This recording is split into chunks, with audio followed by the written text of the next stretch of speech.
We're live. What is up, everybody? Good to see all of you here. Daytime stream. What do we think of the daytime stream? Do we like it? Can see the city kind of. I was playing with the camera settings a little bit because I have to adjust it differently for a daytime stream versus a stream at night. So we're here. This is the new setup. If you missed the last stream, welcome. This is the new apartment. Hopefully you like it. I think it looks really good. We worked very hard on the setup to ensure it is not interfering with the apartment. It's kind of difficult because like I've got the living room in front of me and everything, but we made it work. So welcome to the stream. Hopefully you saw the last stream because I went over a lot of important news and developments, but if you didn't, now you're watching this one. So we're going to go over a lot today. There's a lot of stuff to really cover. Not really that much stuff to cover, but two big stories or two big topics that I want to speak. Let me zip this up, man. I'm like thirst trapping with it. You see the chest? I'm getting lean. We're getting lean, nigga. Are you kidding me?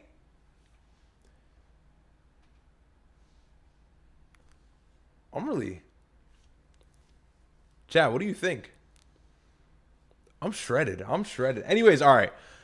So two bigger stories today, and we're going to talk about it. And I wanted to talk about it for really the entirety of the last week or this week, but I didn't have the chance because my internet was not stabilized. I had this like temporary AT&T 5G Air internet that was getting like 4 megabytes per speed. What is it, 4 megabytes per upload? Whatever the hell, I don't know, upload speed. It was really bad. It was really slow. So I wasn't able to stream the entire week, but now we're back. I have legitimate internet now, and we'll be able to stream whenever we want, however we like. You can see the new modem or router, is it called, right there, but I've got to like cover that, so we'll figure it out. Lots of things happening at the same time, okay? Moving in, getting acclimated, setting up the stream, cut me a break. But we're here, and hopefully you enjoy the quality of the show more than you did previously, and got a nice backdrop this time instead of the broken bed behind me, so I think that's a positive development. But we're going to get into all of the stuff that's going on. I think the first thing that's most important to go over is the situation in Lebanon between the United States, Israel, and Iran. Right now, we have a situation where Lebanon and Israel are trying to go for some peace with the United States in the middle, attempting to broker this peace process. And so there's many things to this that are going to be similar to what I've said before, but there's other elements that are new. And there's other things that we haven't seen before that we're now seeing in regards to Israel capitulating a little bit more than they did. And so that's been the headline recently, is like, Israel's done a deal with Lebanon and it looks like we're on our way to peace. So everybody, don't worry, no fear. It seems like this war is on its way out, because if you don't know, one of the biggest things or contingencies upon the war between the United States and Iran ending is peace in Lebanon. The reason for that is because Iran's proxy group Hezbollah exists in southern Lebanon, and they pretty much fight Israel on that southern border and keep them at bay. Israel is obviously attempting, and this is where people say it gets conspiratorial, but this is self-admitted by Israeli officials. Israel is attempting to annex everything south of the Litani River, which is just about the entire Shia province of Lebanon, or at least a large majority or dominant part of it is the Shia province. Everything south of the Litani River. And so Israel and the IDF, the Israeli Defense Forces, have been very aggressive in their onslaught against southern Lebanon with aerial campaigns and bombings from the sky and troops on the ground and tanks and all this stuff. And they are annexing the land. They are pushing these villagers and these people who are native to the land out. And as a result, millions of Lebanese people have been displaced. In response to this, the IRGC, or Iran's proxy group, meaning their linked military network or militant group, Hezbollah, which has existed since the 80s, which, by the way, is stronger than the local or Lebanese army that is representative of Lebanon. They are stronger, the Iranian proxy, that being Hezbollah, of course, have been fighting Israel.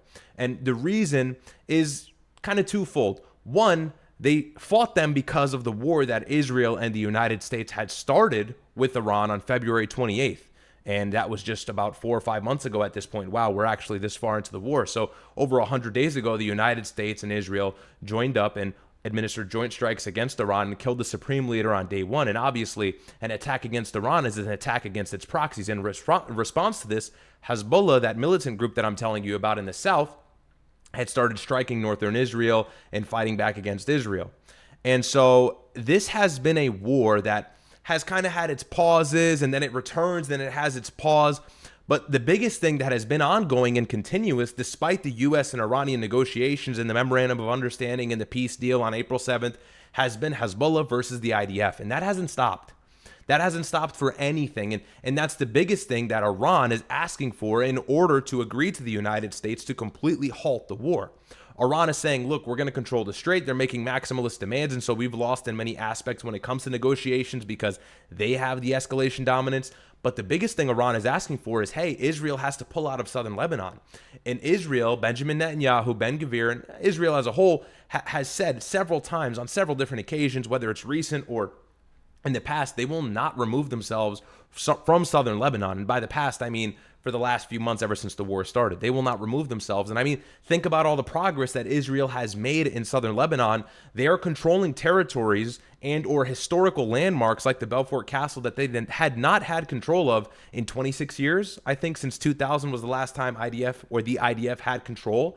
And so this is an advantageous piece of land. This is geostrategic to the Israelis because they can not only view the Litani River and all of south of Lebanon, but it gives them an advantage to push forward with this vantage point being the Belfort Castle, or I think the ridge just about east of it, the Ali al-Tahi Ridge, which they are saying is a Hezbollah stronghold or a Hezbollah tunnel, which likely it is. But nevertheless, Iran is asking for a cessation of all hostilities in southern Lebanon, and that's impossible. And so now what we're seeing, I guess I'm just going to get into everything because I'm already in the mode. Now what we're seeing is Lebanon and the United States are now brokering this deal between, Lebanon and Iran, But the biggest issue is Hezbollah is not a part of these talks. And Hezbollah is the main issue here. Everything is contingent upon Hezbollah because they are stronger than the Lebanese army, and they are really stronger than the Lebanese government. The Lebanese government can stop or suppress Hezbollah. Hezbollah is armed and funded by Iran. They've got weapons ready and hot. And at any time, they can mobilize and start a war or fight back against the Israelis, and no one can stop them. So when the United States and Marco Rubio and J.D. Vance are bragging that we're brokering this peace deal between Lebanon and Iran, and don't worry, it's almost over, and Lebanon and Israel, rather, don't worry, it's almost over. Really, you have to think to yourself, no, they're not, because Hezbollah is not a part of these talks. So the Lebanese government is useless. To say that we've gotten this peace deal between the Lebanese government and the Israelis is futile. There's so much futility in that because of the fact that Hezbollah can arm up whenever they want. And by the way, the IRGC has said they're not going to remove Hezbollah from southern Lebanon, of course. And Israel has said we're not going to just pull all our forces back after all this precious progress we've made in southern Lebanon as well. And so it's kind of like who's going to bite on the bait first. And obviously, it's not going to be either of these parties. Hezbollah and Israel have been fighting furiously against one another, opposing factions, for decades now. And obviously, it's been sporadic. It's been in its doses. But ever since October 7th of 2023, it's been ongoing. And we had a ceasefire in 2024 of November after their leader, Hassan Nasrallah, was killed.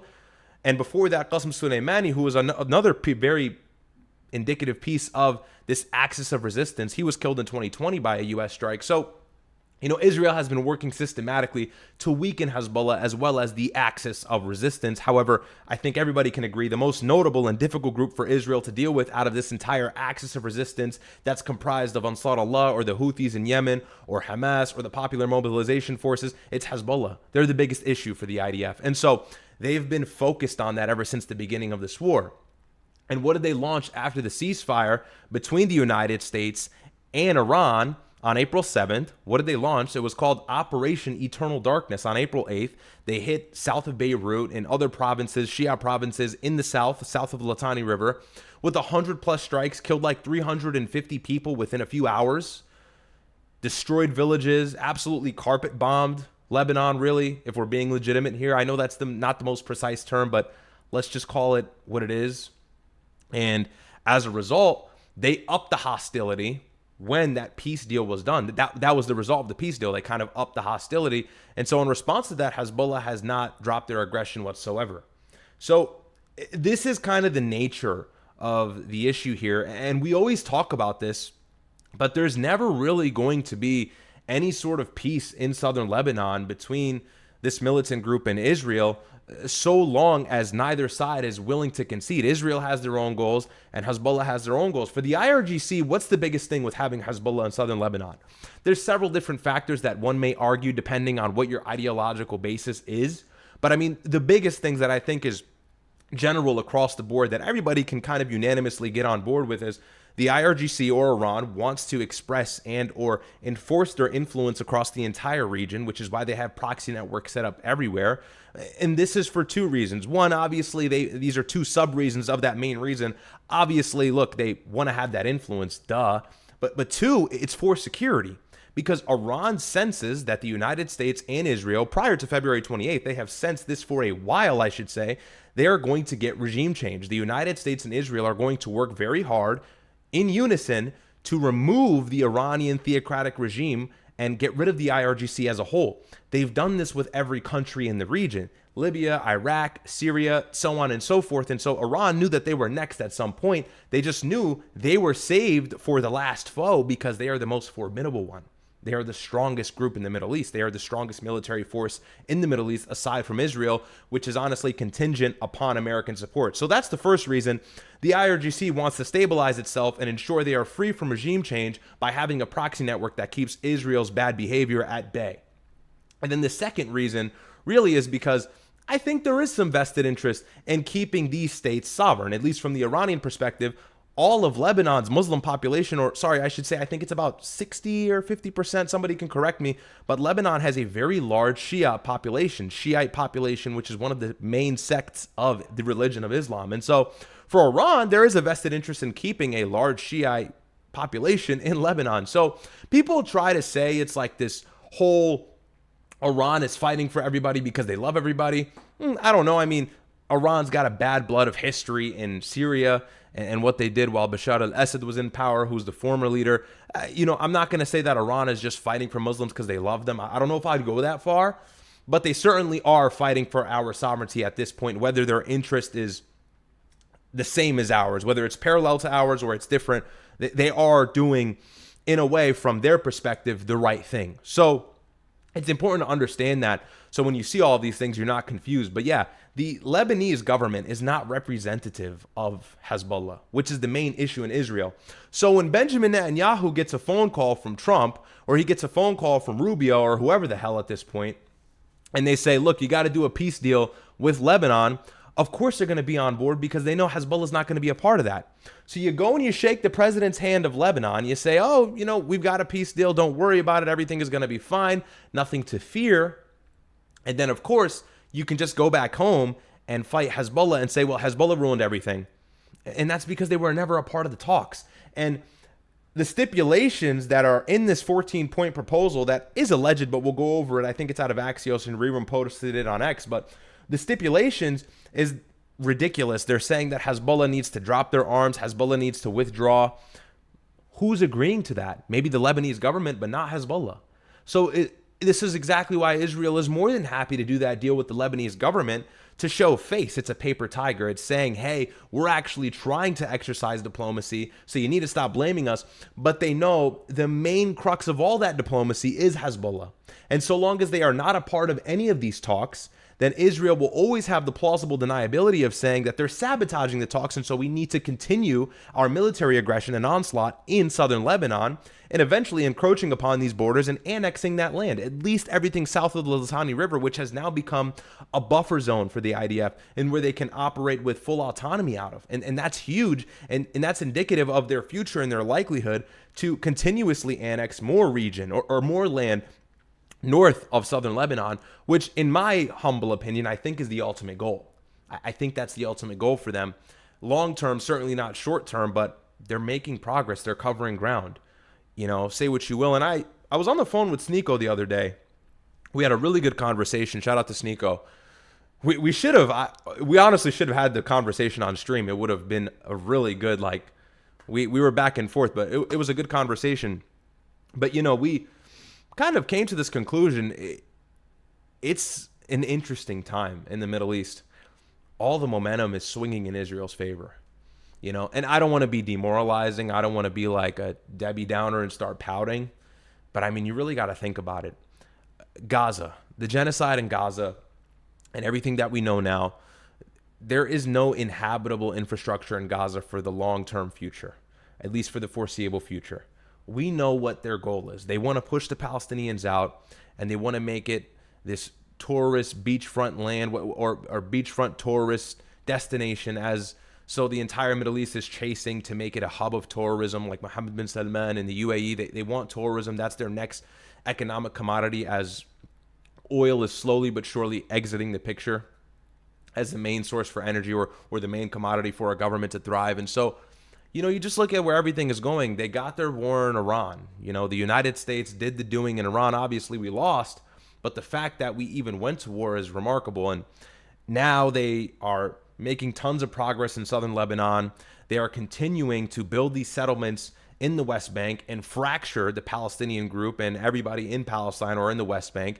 And as a result, they won't be able to coordinate and resist. And that's the goal. And these are all illegal settlements according to national law, international law, and Israeli law, by the way. And they admitted this to CNN. We reacted to this on stream a few weeks ago, or about 2 months ago now at this point. Wow, I'm losing sense of time, as time is just passing us so quickly. But they are annexing that land. They are building their settlements. They are kicking Palestinians out.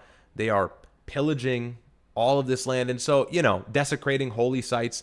And they're not really paying for it as a result. I mean, where is anything more than condemnation? Everybody's saying, well, they're getting globally condemned, but it's like no one's going to step in and stop them. It sure as hell is not going to be a European country, and we know it won't be the U.S. because we're going to continue to support them. And it is a little demoralizing, but, the grand finale, because I said I was talking to Sneeko, we kind of just were like, and not to get so spiritual, but from an eschatological standpoint, from an end time standpoint, we will live in this multipolar world where I think there will be a very formidable power or respectable power in the Middle East, and that will be Israel. It's just that it is what it is. Look at the way everything is going right now. That's the way the cookie happens to crumble as we see it. And maybe there will be some hiccups and some pauses, and so they won't get what they want at this moment, but they're on their way. And so that's I don't mean to add a negative tone, but it was a good conversation. We went into so much detail, and I don't want to get into all that stuff right now, because that's a separate, different conversation. It's beyond what we're talking about today, but it really is a sign that they hold all the cards in totality. They really do.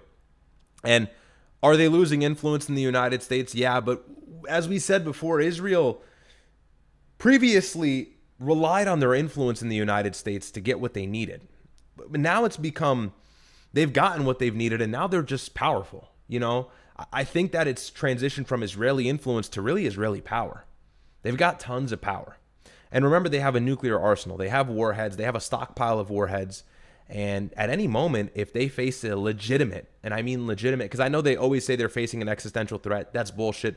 But if they face a legitimate existential threat, meaning their sovereignty, their right to exist, their ability to exist is legitimately threatened, then who's to say that that nuclear option is not exercised? And that's the real issue of a nuclear power. And people forget that Israel does possess nuclear ability and capability. So, it is demoralizing, but they're getting what they want. They're getting what they want. And Hezbollah's fighting back hard, but they're covering a lot of ground in Southern Lebanon, High casualties on both sides, but it's tough. They have us supporting them militarily. And by the way, in this 14-point agreement, it seems like U.S. military support will deepen and or strengthen as time goes on with this deal. We'll get into the details in a moment. We'll read some articles very quickly, and then we'll get into that. And we'll go over the U.S. strike on Iran's coastline as well as Qasem Island. That was in response to Iran striking a cargo vessel going through the Strait of Hormuz incorrectly. And so I guess I'll just get into that really quickly. So on Thursday, I believe, Iran, or the IRGC, had struck a cargo vessel that had moved through a non-designated water passageway in the Strait of Hormuz, i.e. they were not following Iranian directions. And as a result, Iran struck that cargo vessel.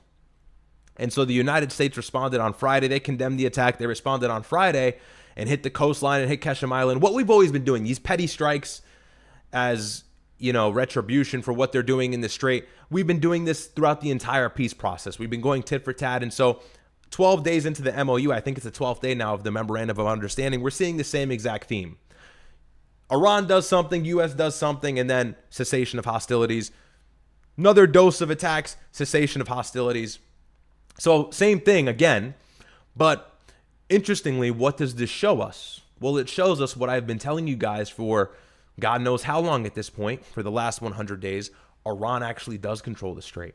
And the United States, in order to actually achieve this memorandum of understanding, had to give up control or had to concede that they would not share control of the Strait of Hormuz with Iran, which was a previous stipulation per Truth Social from our president, Donald Trump. He said, we are going to help Iran control the strait. We're going to make the money with them. We're going to work together. But it seems like that's Iran's water. It seems like they have military presence over that water. And why is that? I mean, it's basic logic. It's so much easier for Iran to secure and disrupt that strait because it's native to them. It's right next to them. That is their water, versus how difficult it is for us to go across the entire world with our naval presence and secure and reopen that strait in response to these Iranian threats. And so as a result, we struck Iran back, and what did that do? Oil jumped again. And it tapered back down as time went on. It will taper back down, hopefully, as long as we continue to see no strikes or hostilities. But it shows you a much larger point that Iran still has entire control of the Strait of Hormuz. And what's more, it's not that they just have control of the Strait of Hormuz. They are willing to exercise that control and test us. I mean, that's ballsy. You know, they're in the middle of this peace deal, or they're in the middle of this memorandum of understanding, which is a 60-day buffer for a peace deal. And in these 60 days, it's complex negotiations going on. And you would think, right, because Trump is saying Iran is desperate for peace. Iran is begging for us to stop striking them. They can't find a leader. This is what Trump is telling us. And as this crucial deal, at least for Iran, is going on, this deal that is imperative for them, this deal that they're begging for is going on, they're striking ships in the Strait of Hormuz. So that tells me Iran's not actually that desperate for a peace deal. I mean, does anybody else notice that? It doesn't seem like they give a fuck. You know, had they actually cared about this really fragile peace deal with the United States, I don't think they would just be hurling drones at ships that are not following their directions, probably by an accidentally not following their directions. So not only do they have control over the strait, they have a brutal and legitimate control over the strait. It's not a bluffing one. It's not a paper tiger. And simultaneously, this also tells us and displays that Iran is not that desperate for the deal. You know who's desperate for the deal? It's us. It's us. Because the global oil market was tanking, or really skyrocketing is a correct terminology, forgive me, as a result. And this ensued some panic within the White House and the Oval Office and Donald Trump, and probably subsequently resulted in some international pressure for the president and the administration to cease the war in Iran, and so that the oil could flow. And once this oil starts flowing, the economy stabilizes and everything like that. But we are far more desperate. Look at the MOU. And I spoke about this, so I won't go too deep into it. We already covered it in detail. But in the MOU, there is so much U.S. capitulation.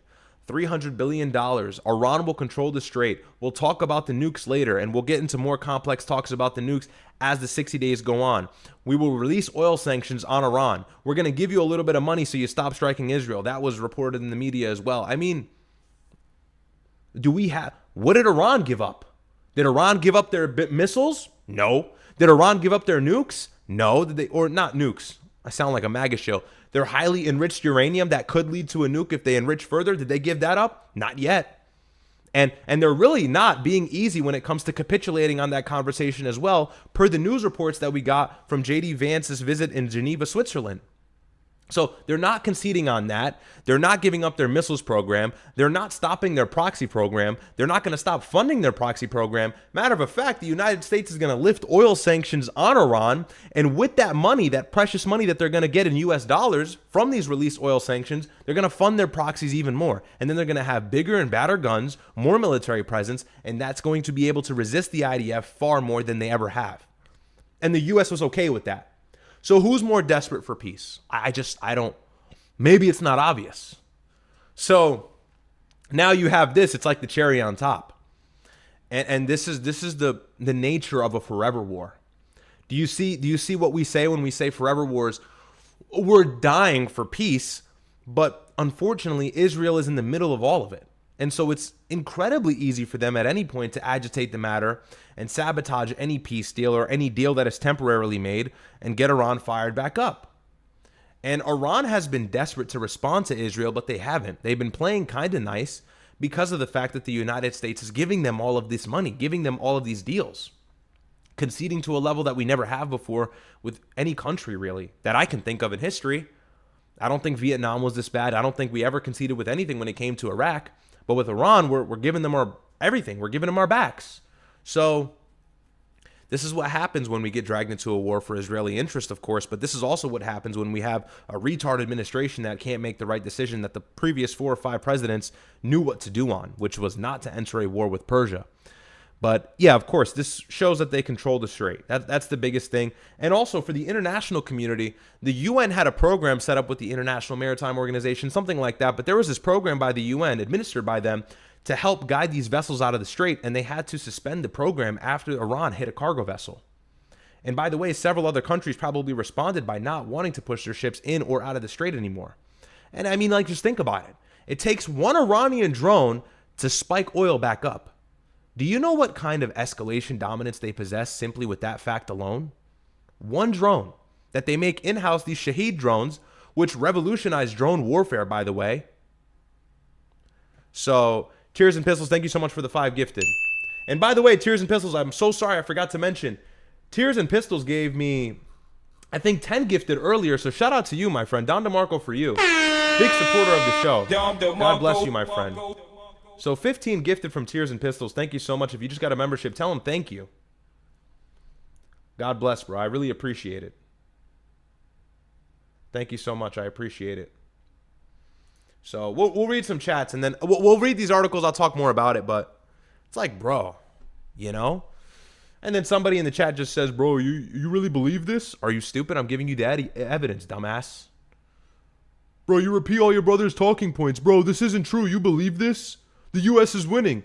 You're a fucking idiot. And honestly, I don't feel like finding your chat. If I find it, I'm booting you out the fucking chat, dumbass.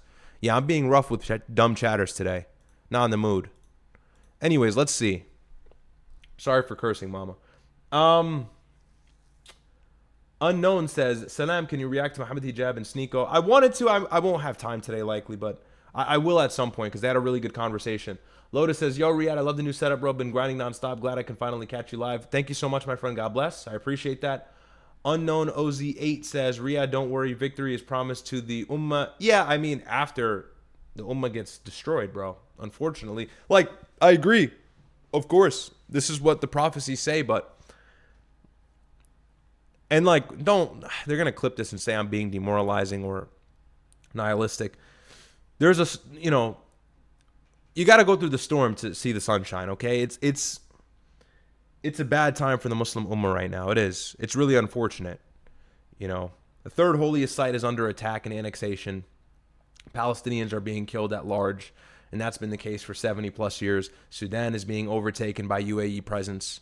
However, they've kind of won back some of Khartoum, which is very good to hear. And you got everything else. Libya, there's presence in Libya from, I think, Israelis as well. That's a little bit more conspiratorial. And then, of course, Lebanon, prayers for Lebanon. So it's just like you see all of this. And this touches back on what I was saying earlier. Maybe that's why you chatted in response to that. But it certainly gets worse before it gets better. And I think we're in the thick of the fog right now when it comes to it being worse. So it's unfortunate, It's unfortunate, but this is just the nature. This is the nature of it. This is the nature of whatever. I'm on YouTube. When the day comes where I'm on an alternate platform, I'll really give you guys the sauce, but there's just certain topics you can't go over. Mr. Ferdinand says, W. Riyadh, were you able to catch the Myron Nick stream? Yeah, I did. It was a really good stream. I watched most of it. Really good. Oh, Chief Tarot, thank you so much for the 20 gifted. What the hell? I didn't see that. Thank you so much, my friend. W's in the chat for Chief Tarot, and W's in the chat for Lotus sent another 5 gifted. Thank you, people. God bless you guys, man. You guys are huge supporters of the show. You allow me to continue to do what I'm doing. You allow me to, get this new setup and improve the quality of the show.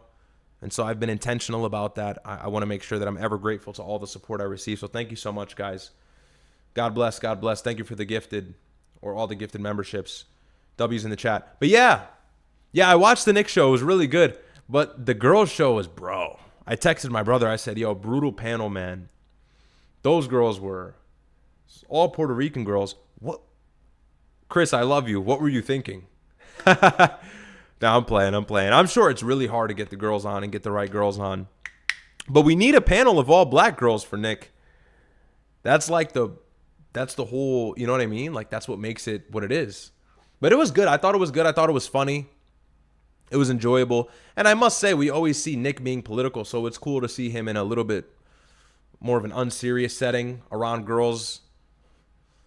A little gesturing, a little fun. You know, I like that. I like the switch up. So I thought it was really good. I enjoyed it. And then they had a good conversation after. I was falling asleep, but they had a good conversation after, my brother and Nick. So I was listening to some of that. But yeah, it's cooked, bro. It's cooked in 2026. LeVar Ball's leg just fell off and his wife left him after he helped her go through a stroke and recover from a stroke. Did you see that? It's bro, I'm constantly vindicated when I tell you every single one is going in 2026. It's brutal, bro. Imagine 2027. Imagine 2028 when every girl is cheating on their boyfriend and we have a far socialist democratic president. I'm telling you, bro, it gets worse before it gets better. We're going to have to go through the storm. It's over, nigga. It's over. I'm being negative today. Whatever, bro. I'm just being real with y'all. But yeah, it was really good. I saw that. I enjoyed it. Let's see. Hotspot Loop says Newhouse is mogging. Thank you so much. It's fire, bro. And I would have started the stream an hour earlier if you live in Connecticut. 95 South. Somebody call the governor, bro. We need to do something. The traffic in Connecticut, I'm telling you now, anybody who lives in Southern Connecticut will agree with this, is worse than New York. I swear to God. To travel 18 miles going on 95 can sometimes take you an hour and 5 minutes. Unbelievable. And you're not passing through any significant cities. You're going through if you know Connecticut, you're going through Westport, Fairfield, bro, bumper to bumper traffic nonstop. And so I was going north. I went to get a haircut. I went to the gym this morning. I went to get a haircut.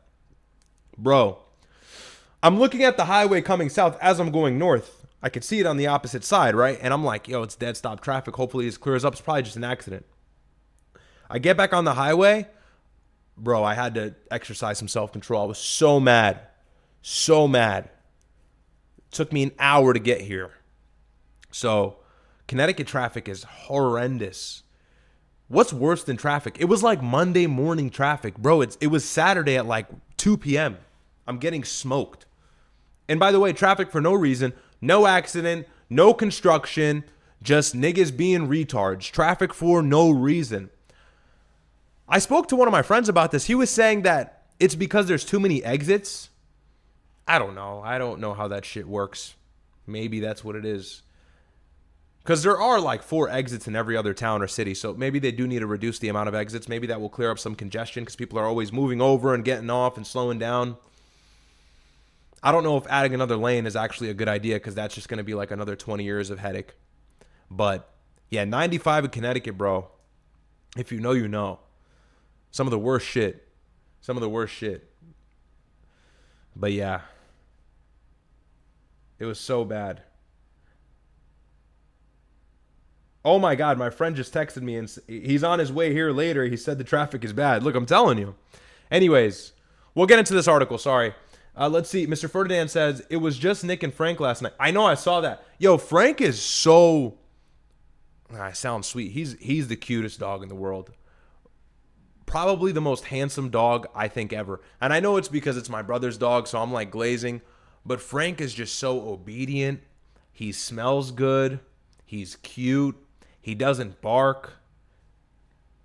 And he's just so friendly. He just goes up to everybody and wants to be loving. And then when my brother says, Frank, he goes into straight fucking worker mode, straight border collie mode. Where's the sheep? I must start herding sheep. Frank is a really good dog. W dog. And I've always said this about dogs.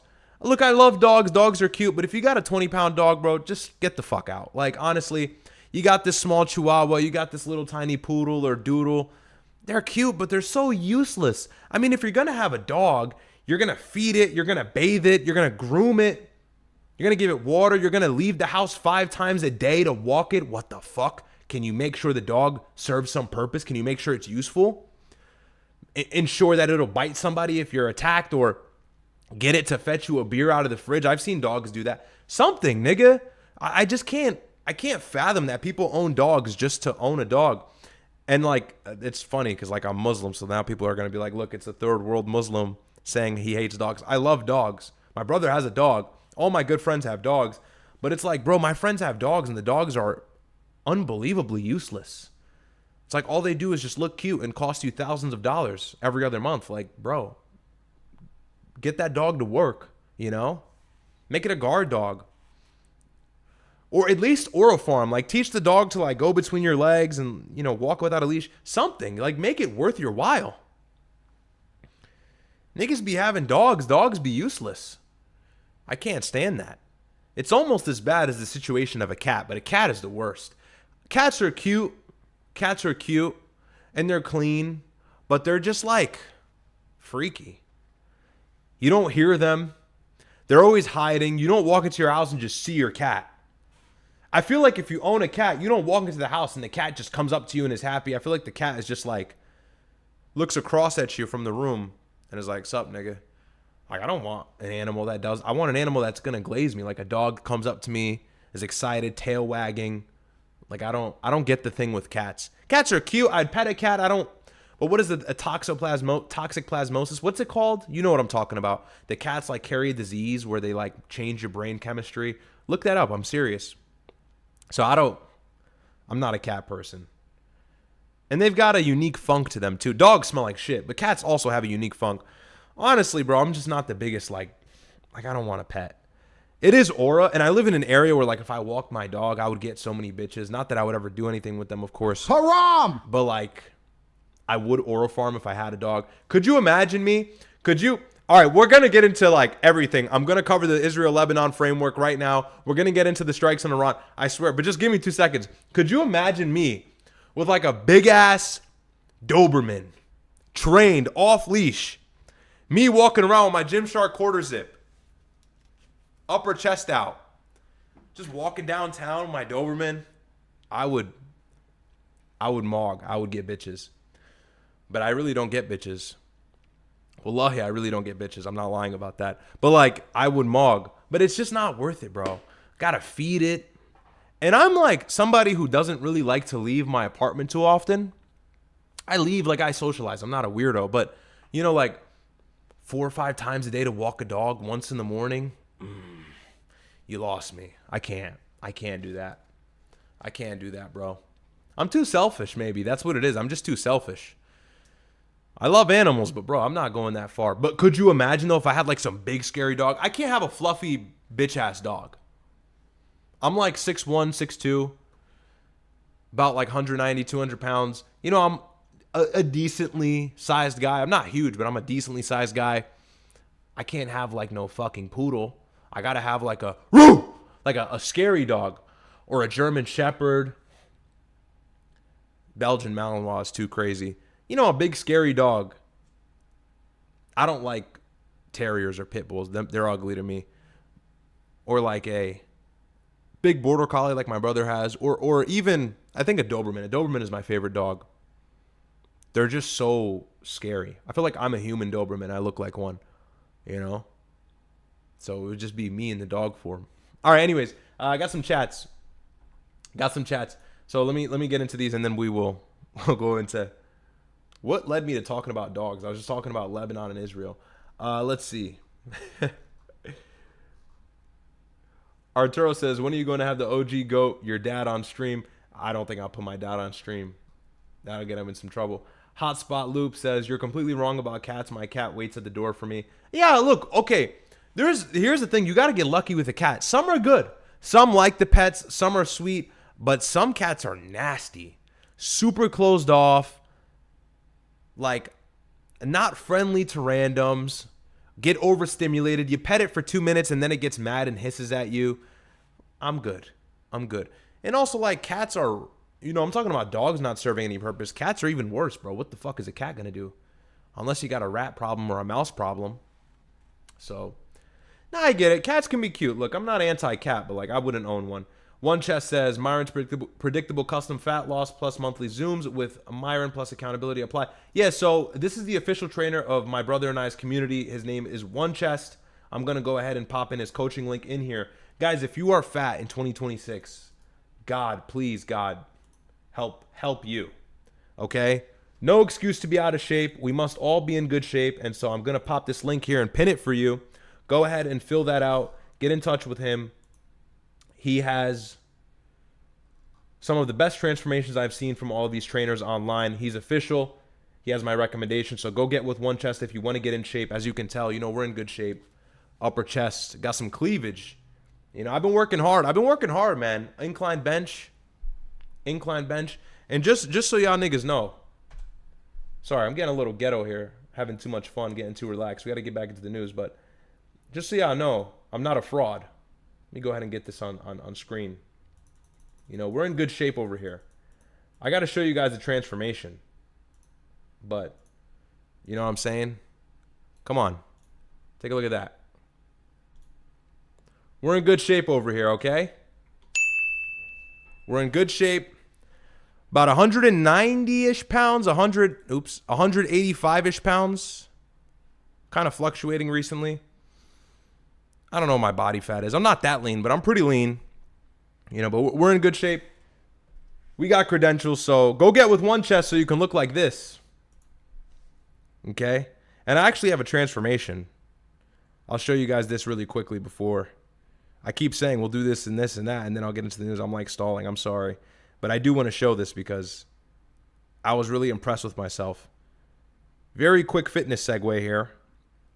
So let me add this to my highlights so I can get it on my computer. So take a look at this. This was me back in December, okay? I wasn't in bad shape by any stretch of the imagination. Give me one moment.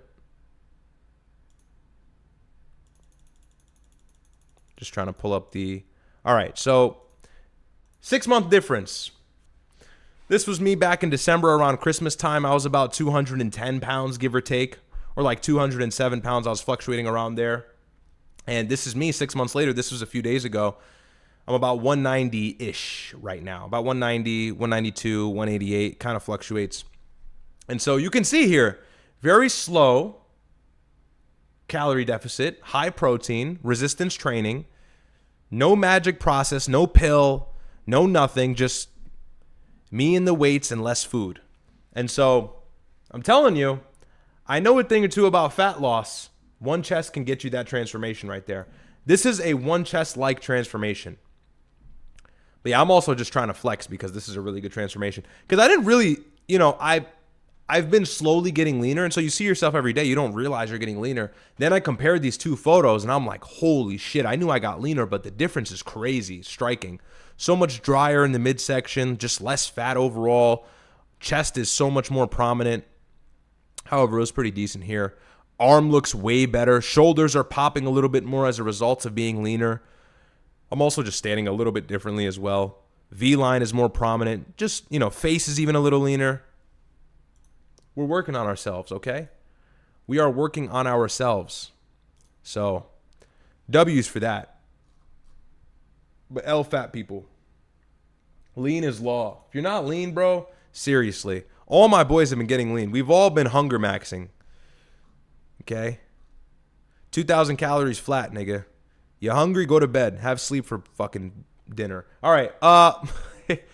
So this is the New York Times. We'll get back into what we were talking about. Let me get some water really quick. Just let me get water really quick, and let me turn the AC on. I'm about to melt. 2 seconds, guys. 2 seconds. Let me just pop the camera off here because I feel like I'm gonna dox with the view. So 1 second. Give me 2 seconds, people.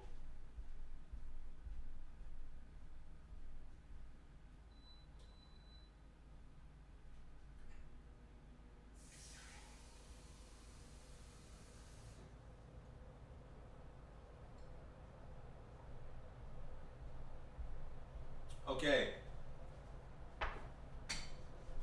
All right, we're good. We're back. It's hot as hell in here. I'm sweating. Dominicano says, W lean Max, thanks for the chat. Yeah, man, you got to get lean, bro. If you ain't getting lean, what are you doing?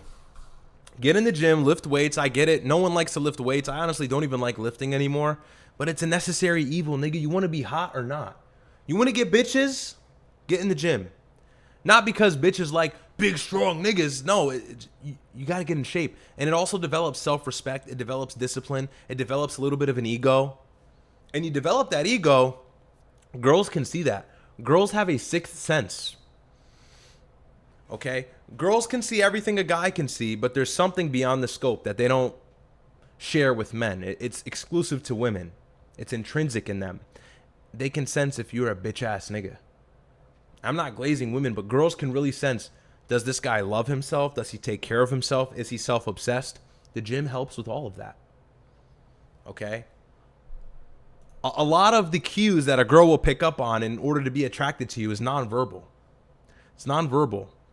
And if you go to the gym, you will develop those strong signaling nonverbal cues that attract women, i.e., I care about myself more than you.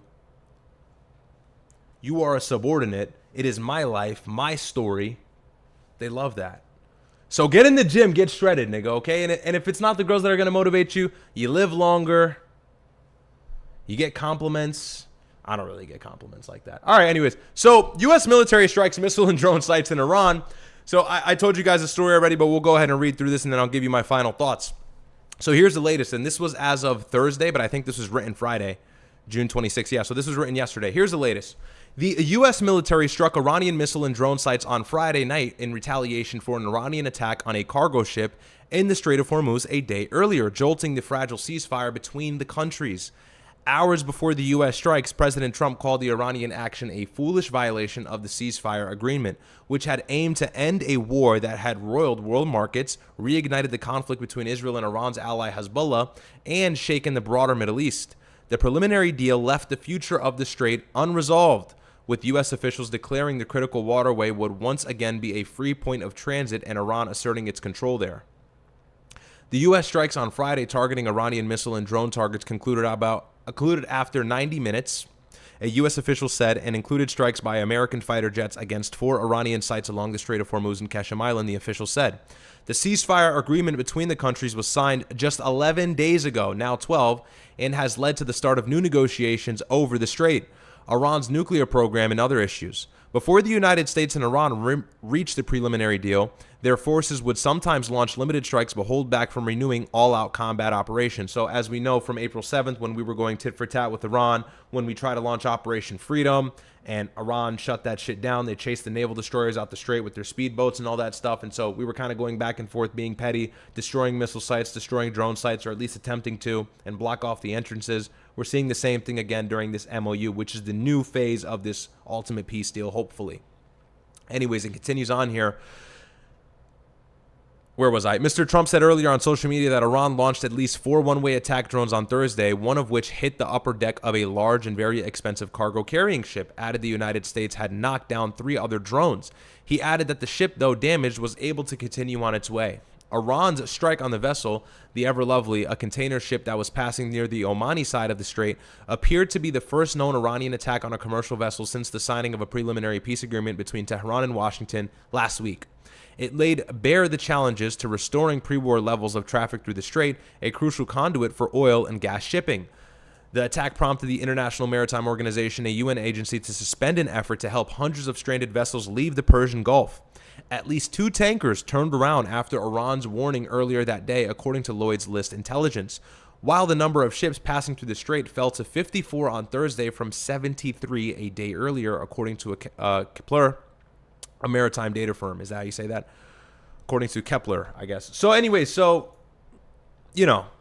I kind of covered everything there, but the same situation, the biggest takeaway is obviously Iran's got control of everything.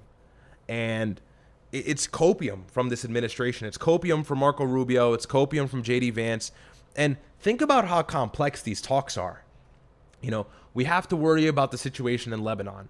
We have to worry about the IRGC's military capability. We have to worry about the sanctions. We have to worry about the nukes. At least allegedly we have to worry about the nukes. I think that's a false pretext on why we started the war. But it is a concern nevertheless, right? In and of itself, Iran shouldn't have a nuke. I agree with that. I don't think that they should have a nuke. However, at this point, it might prove beneficial so the United States stops attacking them. But, that's not this conversation. But I mean, all of these complexities, you think about it, and the Strait of Hormuz, I didn't even mention. And so think about the strait being added into this. It's so much to take in. And as these talks are ongoing, they still possess the ability to interrupt and stop passage of any oil vessel at any point they please, or any time they want to disrupt everything and spike oil back up. And so they have Trump by the neck. This is a country that has the administration by the neck, and they are choking and squeezing the air out of every single MAGA person during this conflict. And they want to try, this is my guess, I think it's in Iran's best interest to continue conflict in the Strait of Hormuz and interrupt safe passage of these oil vessels all the way up until November, because that's when midterms are. And they want Trump to face political backlash and political loss as a result of starting this war. And what better way to do that than to drag out this conflict all the way until November? Iran can hang on. And we just dropped these sanctions against them and everything else. Iran has the ability to just hang on, even if it's a thin rope. They can hang on. They've dealt with sanctions for years. They've had economic issues for years. Who knows what kind of support they're receiving from China, from Russia, what's happening in the Caspian Sea. They can probably manage a few more months, 4 or 5 more months, all the way up until midterms or right outside of midterms. That's all they need to do to really destroy Trump's political aspirations for the future, and J.D. Vance as well. And so I think that's the goal for the IRGC long term. They want a president and they want an administration, or at least a large political presence or political influence in the United States, to be indifferent on Iranian power in the Middle East. And that's what they're opening the door for. This is opening the door for the next person who's going to run against anybody coming out of this administration to say, I want nothing to do with Iran. And that's into their benefit. So long as they continue this conflict and make it painful, make it seem like the United States has no control, in which we don't at this point, they can guarantee Trump will lose so much influence in the midterms, which we already know is going to be the case. And as a result, Trump could be impeached, he can be indicted, and MAGA as a whole will lose a whole lot of legislative power against Congress as well. So, I mean, all of these things exist, and Iran knows this. They're going to do their best to try and make this difficult for us as time progresses. So, look, I'm not saying they don't want peace and they want to keep fighting. That's certainly not the case. But this weird, vague period of, cessation of strikes and then a strike and, we got a peace deal, we don't have a peace deal. There's so much ambiguity in the air right now, and for Iran that's beneficial, because that means they can continuously hurt us in doses. It doesn't have to be this full flat-out war, but if this situation of we have peace, we don't have peace, there was a strike in the Strait, Lebanon, Israel, that, if we have this continuous period of that, then they can just drag that on long out until midterms. They can't sustain U.S. aggressive aerial campaigns, of course, all the way up until midterms, but we can't sustain it either, because the Gulf is going to pay for it as a result. If we keep bombing Iran, they're going to keep bombing our Gulf allies, and we're not going to be able to keep bombing Iran because we don't have enough interceptors to keep up with defending all the airspace stretched wide and thin across the Middle East, Israel included, which we have to prioritize, which, by the way, people have noticed our over-prioritization of Israeli defense and Israeli airspace over the other Gulf countries, which further puts a dent into our relations with our Middle Eastern allies. So that's off the table. For us to go back into war with Iran and really just destroy them militarily, that's off the table. I don't foresee us doing that again. I think it's highly unlikely. If we did, it would be a grand and disastrous mistake. But I think that that's very unlikely at this point. And so now we have this vague ceasefire, this we got peace, we don't. They can hang on here. They're not getting hit hard in the inland. They've got sanctions relief. Can they turn this MOU of 60 days into 90? Can they turn it into 100 days? I think they would like to. They're hanging on just fine in Lebanon as well. They're fighting back. So what's the rush for Iran? I already highlighted why it's important for the United States to get the hell out of this war. Where's that urgency for Iran? I'm not seeing it. They still have their highly enriched uranium. They still have their missiles. None of it is under threat. They're chilling. So, talk about a lopsided conflict and different situations on either side. But we'll go over this peace deal, or this framework for a peace deal between Israel and Lebanon. This is Axios here. Let me go ahead and make this bigger for you guys. Pause. Let's see if we have any chats very quickly. I don't think so. Oh, sorry, I didn't see this. Angel Alvarado with the 5 gifted. Thank you so much, my friend. Shout out to you. You get it on to Marco, bro. Thank you. Thank you for all the support today, guys. I really appreciate it. Really, really appreciate it. So let's see here. Israel and Lebanon signed framework agreement. So we spoke about this, but this will go into more details, and then we'll look at the 14 points, or at least what the alleged 14 points are. So Israel and Lebanon signed a framework agreement on Friday after 4 days of negotiations in Washington, mediated by the Trump administration. The signing is a significant diplomatic breakthrough, but it's unclear how much of it can be implemented as long as Hezbollah is still armed and influential in the country. The framework is designed to eventually end Israel's occupation of southern Lebanon and restore the country's territorial integrity, but that appears a long way off. A senior Israeli official said after the signing of the agreement that Israel will maintain its security zone within the borders of the Yellow Line in Lebanon until the day when Hezbollah and other terrorist organizations in Lebanon are disarmed and there is no longer a threat from Lebanon to the territory of the State of Israel. So just pay attention to that there. That in and of itself is every reason as to why we're never going to see a cessation of hostilities between southern Lebanon and Israel. They're asking for Hezbollah. Let me turn the ISO down. Sorry. I'm like washed out here. It's kind of a little better.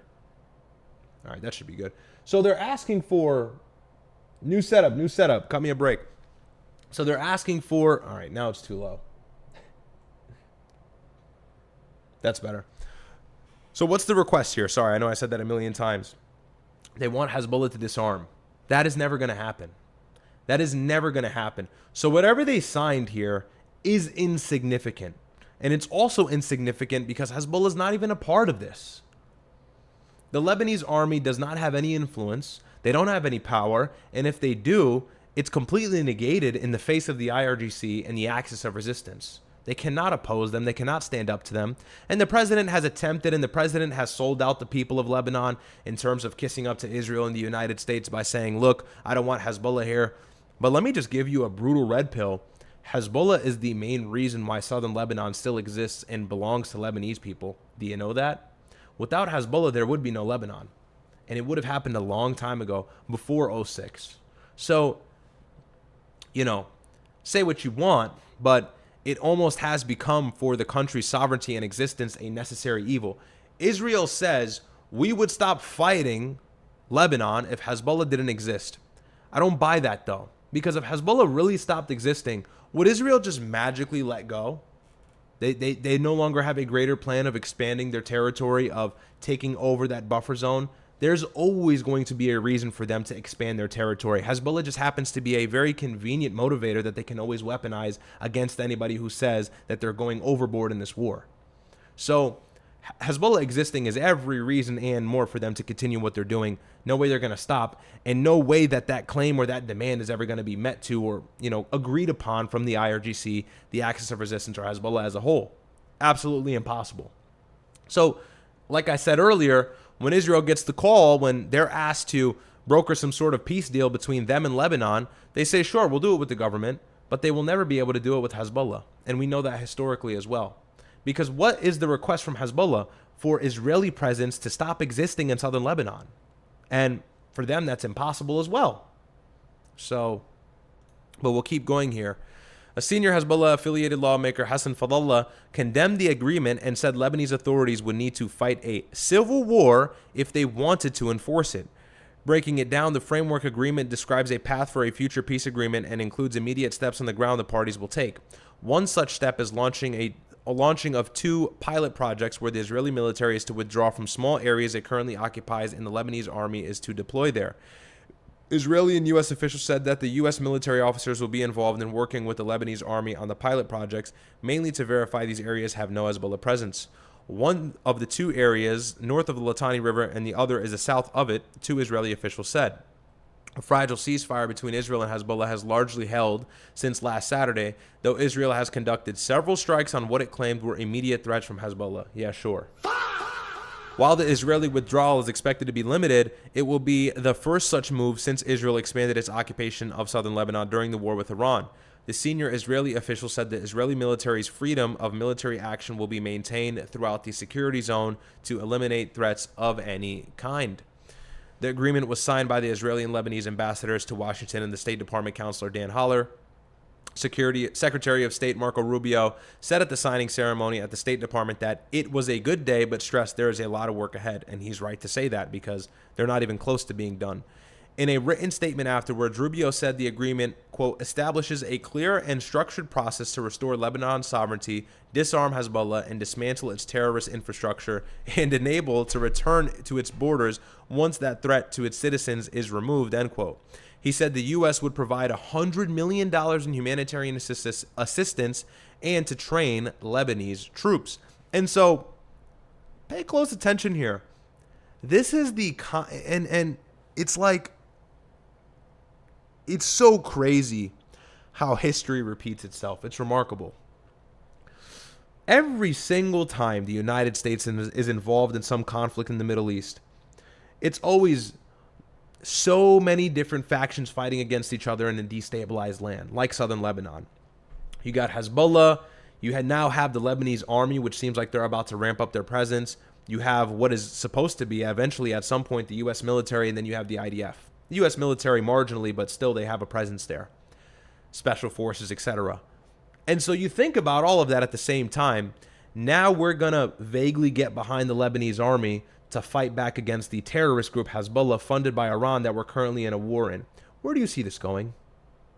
This is the same thing as every other conflict in the Middle East.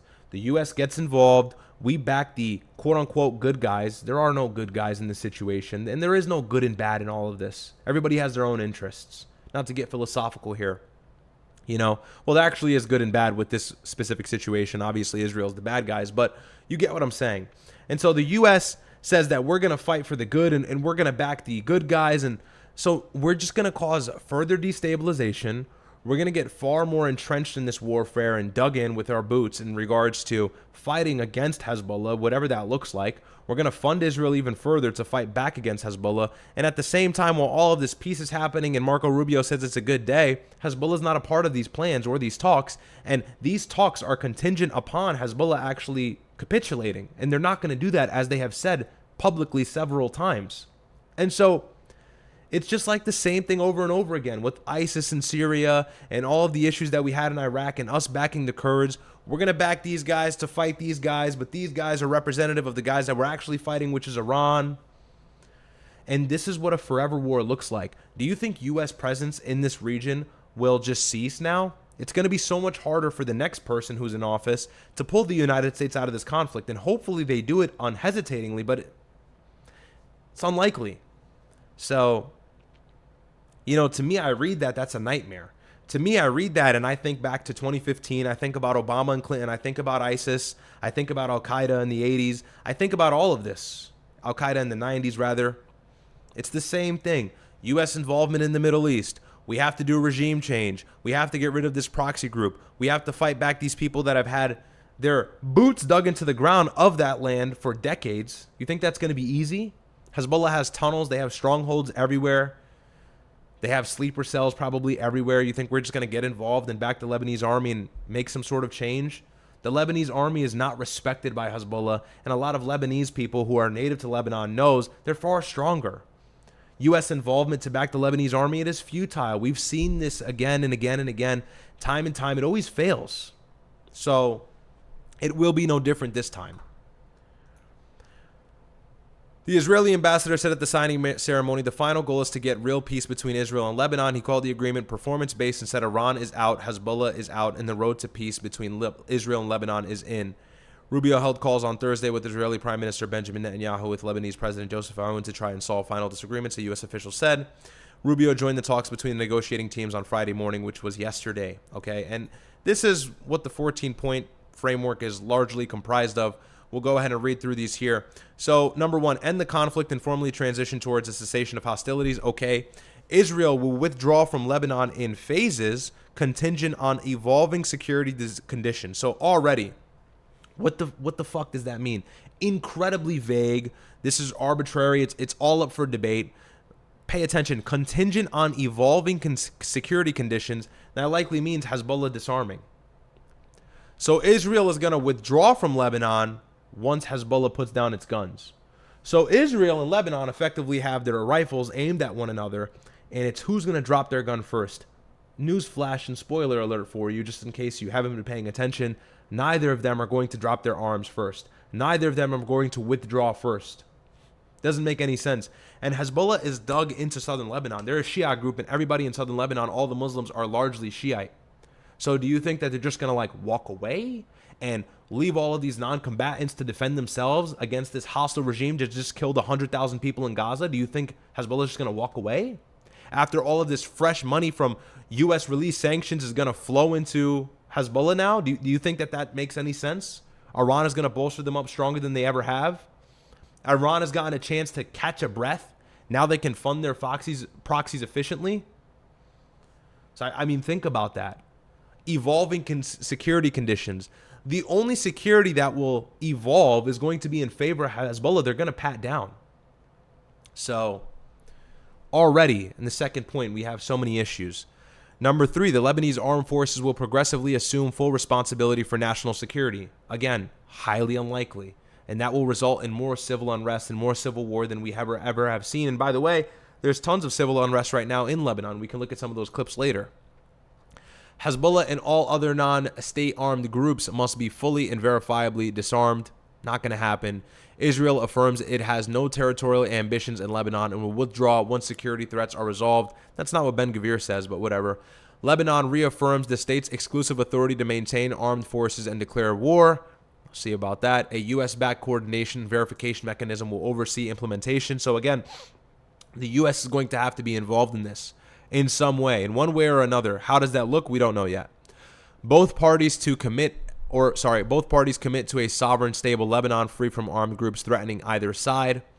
The U.S. will support and strengthen the Lebanese armed forces with assistance tied to verified progress. So does that mean that the U.S. is going to fight Hezbollah? Like, what does that mean? That's asinine. So we were so far involved in Iran to the point where we almost invaded Karg Island and got a bunch of soldiers killed. Now we're going to get deeply involved with the very fragile and difficult to control situation between Israel and Hezbollah. And we're going to take the side of the Lebanese armed forces, which is not in parallel with Hezbollah. And so are we going to fight Hezbollah as a result? I mean, what does this mean? This is a horrible deal. And who gets hurt in the process? Us here in the U.S. So, man, the sun's coming out now. And like the ISO's getting all screwed up. Whatever. It's going to have to be bright behind me. Okay. Let's see. Both parties commit to a sovereign, stable Lebanon free from armed groups threatening either side. The U.S. will support and strengthen the Lebanese armed forces with assistance tied to verified progress. The U.S. will lead coordination of international reconstruction, humanitarian aid, and economy recovery efforts. Lebanon and the U.S. will ensure that aid and reconstruction funds do not reach Hezbollah or other armed groups. Yeah, we'll see about that. That's totally unlikely. Israel and Lebanon will establish working groups to negotiate a comprehensive peace and security framework. Both sides will cease hostilities, political and legal actions, and cooperate on the return of detainees. Both sides will cease hostile political and legal actions and cooperate on the return of detainees and remains. And the last one here, Israel and Lebanon acknowledge the U.S. role and express appreciation for President Donald Trump's leadership. Yeah, we'll see how effective that leadership is when we back the Lebanese armed forces and get involved in likely fighting against Hezbollah, even if it's via proxy. That's not going to be a good idea, and that's going to destabilize Lebanon further, which is all in Israel's interest, by the way. Lebanese armed forces and Hezbollah fighting full force now, while Lebanon is facing that threat from Israel and the IDF south of the Litani River. That's all bad for Lebanon and the U.S., all good for Israel, because all of this is unlikely. Do you see how Israel banks on unlikely terms within this peace agreement? And so that we know it won't happen, they'll get what they want. Israel says, oh, we'll pull out of Lebanon right after every single Hezbollah member just disappears. Okay, that isn't going to happen. That isn't going to happen. So this is all bad faith bullshit. Like, let's talk about what is going to happen. Hezbollah is going to stay in southern Lebanon. I'm sorry. Hey, I'm sorry to break the news here. They're staying. They're not going anywhere. They're there to stay. So you have to leave, actually. You have to leave, actually. And then now at that point, they don't have any right to fight you further. But the only reason they are being aggressive and fighting you is because you're there. And by the way, you displayed your true intention when the US and Iran brokered a peace deal and you struck them 100 times the next day within 24 hours or even less, might I add. So now you create this deal in Washington where you say the US is going to support our army and the US is going to get Hezbollah to disarm and we're all good. No, that's actually just going to further hostilities and create more civil unrest and or a full-blown civil war. Leave it to Donald Trump, the best peace broker ever in the world. Leave it to Donald Trump, the guy who's supposed to end all the wars. Now he's supporting the Lebanese military? Okay, dumbass idea. Worst thing he could possibly do in the situation is pick a side. How about you don't pick a side? And that's the problem in the Middle East. You want to dumb it down and simplify it. We're always picking sides. Why the fuck are we picking sides? How about we pick America's side and stay the fuck out of it? So they try to make it simple, like it's all Hezbollah. It's just like it's just never that simple. And we can take a look at some of these clips if I can pull them up really quickly. This is Beirut as of right now.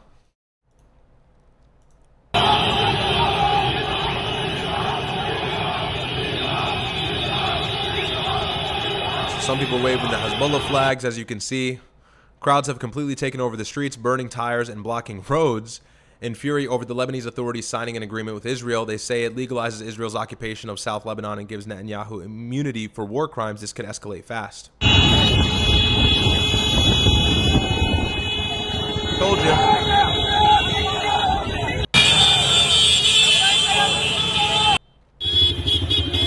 And there's so many more clips, but we don't need to see every single one.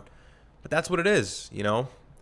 Lebanon's government is cucked out, and they're allowing Israel to get what they want. But like I said, it's a cover, and Israel's playing cover, and everybody falls for it. Like, if you fall for this, you're an idiot. You're an absolute dumbass. Lebanon says, Israel says, no, don't worry. We won't fight anymore. No more problems. Hezbollah's just got to put down the guns. Okay.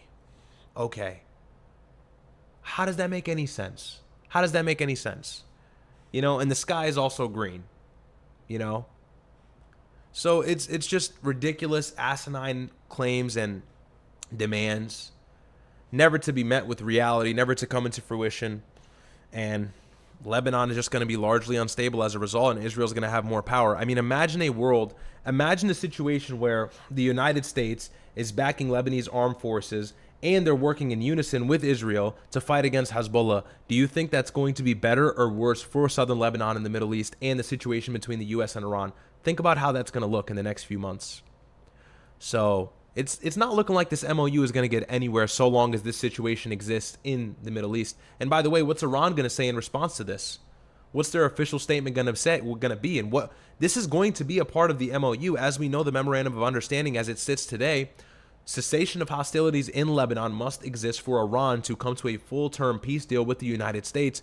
We just got farther away from that than we ever have been by supporting the Lebanese armed forces that are going to vaguely work in unison with the Israeli Defense Force against Hezbollah. That's us fighting Iran again in a different way and supporting Israel again in a different way. It's like, why are we trying to circumvent what we've always been doing? How about we just try something new? So Marco Rubio and JD Vance always bragging and saying, we're so smart, we're figuring it out. You're all idiots. All idiots. So it is what it is. It is what it is. And honestly, all these L's from Marco Rubio, all these L's from JD Vance, making things worse in the Middle East, this segues me into the second topic that I wanted to talk about. Now we've got a socialist takeover of New York City. DSA has taken over. They're winning congressional seats. Zohran Mamdani is successfully endorsing and sponsoring all of these candidates that have now turned congressional seats. And we'll talk about it in a moment. I'll read these chats. I'll give you my take on it. We'll read an article out of Fox. I know not the best outlet, but it kind of gives a brief overview as to what happened in New York City. So let me go ahead and read these chats.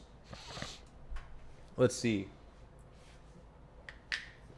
Lotus says, is there any truth about Syria getting involved with fighting Lebanon for Israel? I don't think so. I highly doubt that. Trump has said that vaguely, but it's Trump. I highly doubt that the current leader of Syria would fight Lebanon on behalf of Israel. I think that's unlikely. And I get it. People say because he doesn't like Hezbollah, but he's not going to do that. If he does that, I'd be shocked. I would be shocked if he did that. So, anyways, let's see. So, let's take a look at this article here.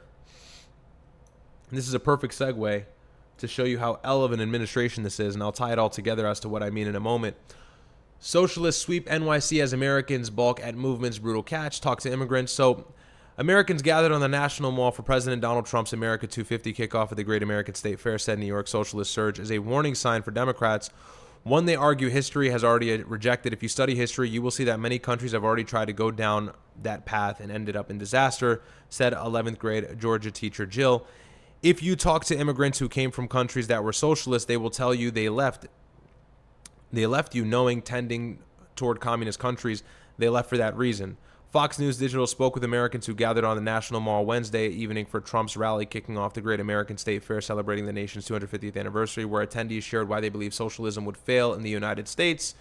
The comments follow New York City Socialist Mayor Zohran Mamdani scoring another political victory Tuesday with all three congressional candidates he endorsed, Brad Lander, Claire Valdez, and Darieliza Avila Chevalier, I don't know how to say that, winning their respective Democratic primaries.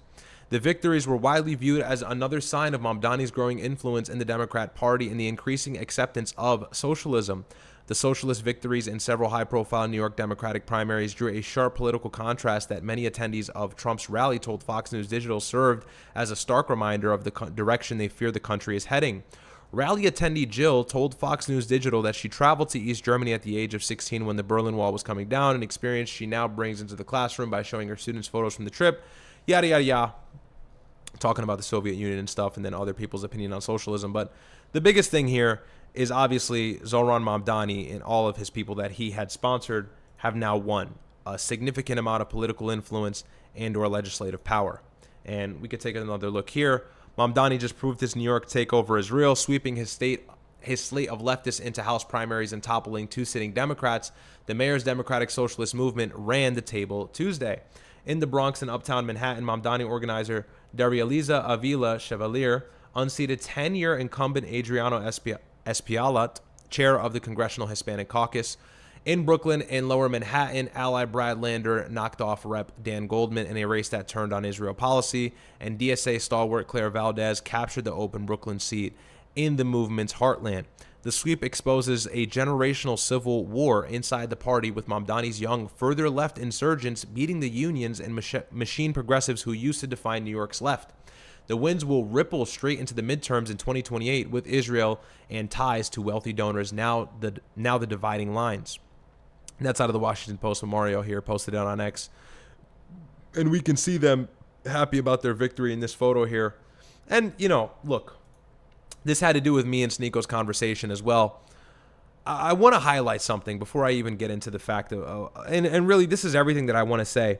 We could talk about this Darieliza girl and how extreme she is and everything. And a lot of people on X are fighting about this and battling about this. A lot of Muslims are battling about this. And we've now reached the crossroads of a conversation. And it's a conversation that can be difficult to have, which is, do we accept socialism and far left extremism for the sake of an anti-Israel candidate? And to me, the answer is an obvious no. It's a glaring no. And allow me to explain why. Not that I think anybody in here will agree with me or disagree with me, but I want to make sure that my standpoint is clear or where I stand on this topic.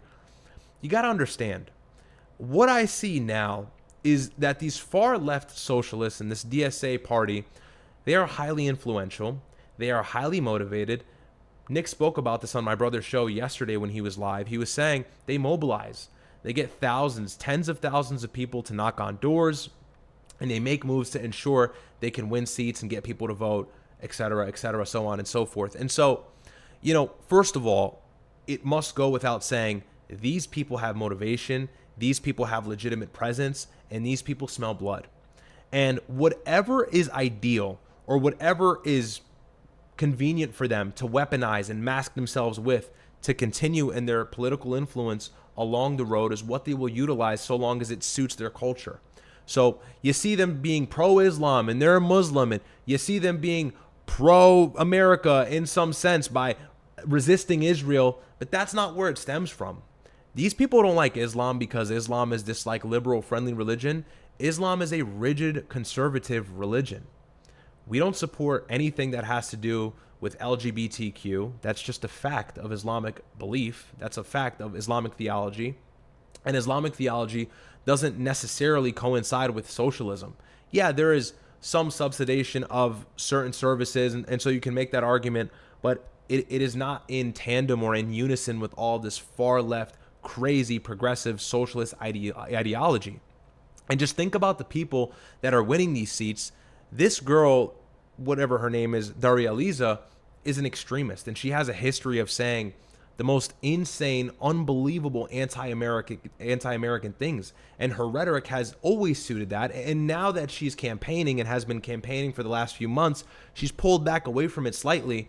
But if we look at the history, we can see her saying things like, I wipe my ass with the American flag, and that prison should be abolished, and we should get rid of borders, and the United States is a stolen land, and all of these far left talking points. And to me, that's beyond the pale. I don't care if you don't take money from Israel. You're also somebody that, if you got political representation, would try and take my platform away. So why should I support you? People say we need to join hands and resist Israel for the greater good, and even if that means agreeing and voting for people that disagree with us slightly, we must do it. And to that I say I agree. I'm not saying that you can't be like this one reason voter for somebody who's anti-Israel so long as their policy is somewhat decent. Even if they're a Democrat, I'll go that far. But these are not Democrats. These are socialists. These are anarchists. These people are far more left than you could ever imagine. And they hate America, and they hate anybody who hates America, and they hate anybody who would have ever supported Donald Trump or who would have ever been to the right even a little bit. These people think we should die. That's what these people think about us. Look about all these people who commit these mass shootings, all of these crazy leftists who kill high-ranking political officials or high-ranking political influences. They're always far left. They're always Antifa. They're always coming from this sub-fringe, anarchist, Discord, weird server type, gay, transgender group of people. You know, like, there's so many buzz terms that I can use to describe them, but you get the archetype of person or the character that I'm trying to describe to you. And that is the same cloth from which this DSA is cut from.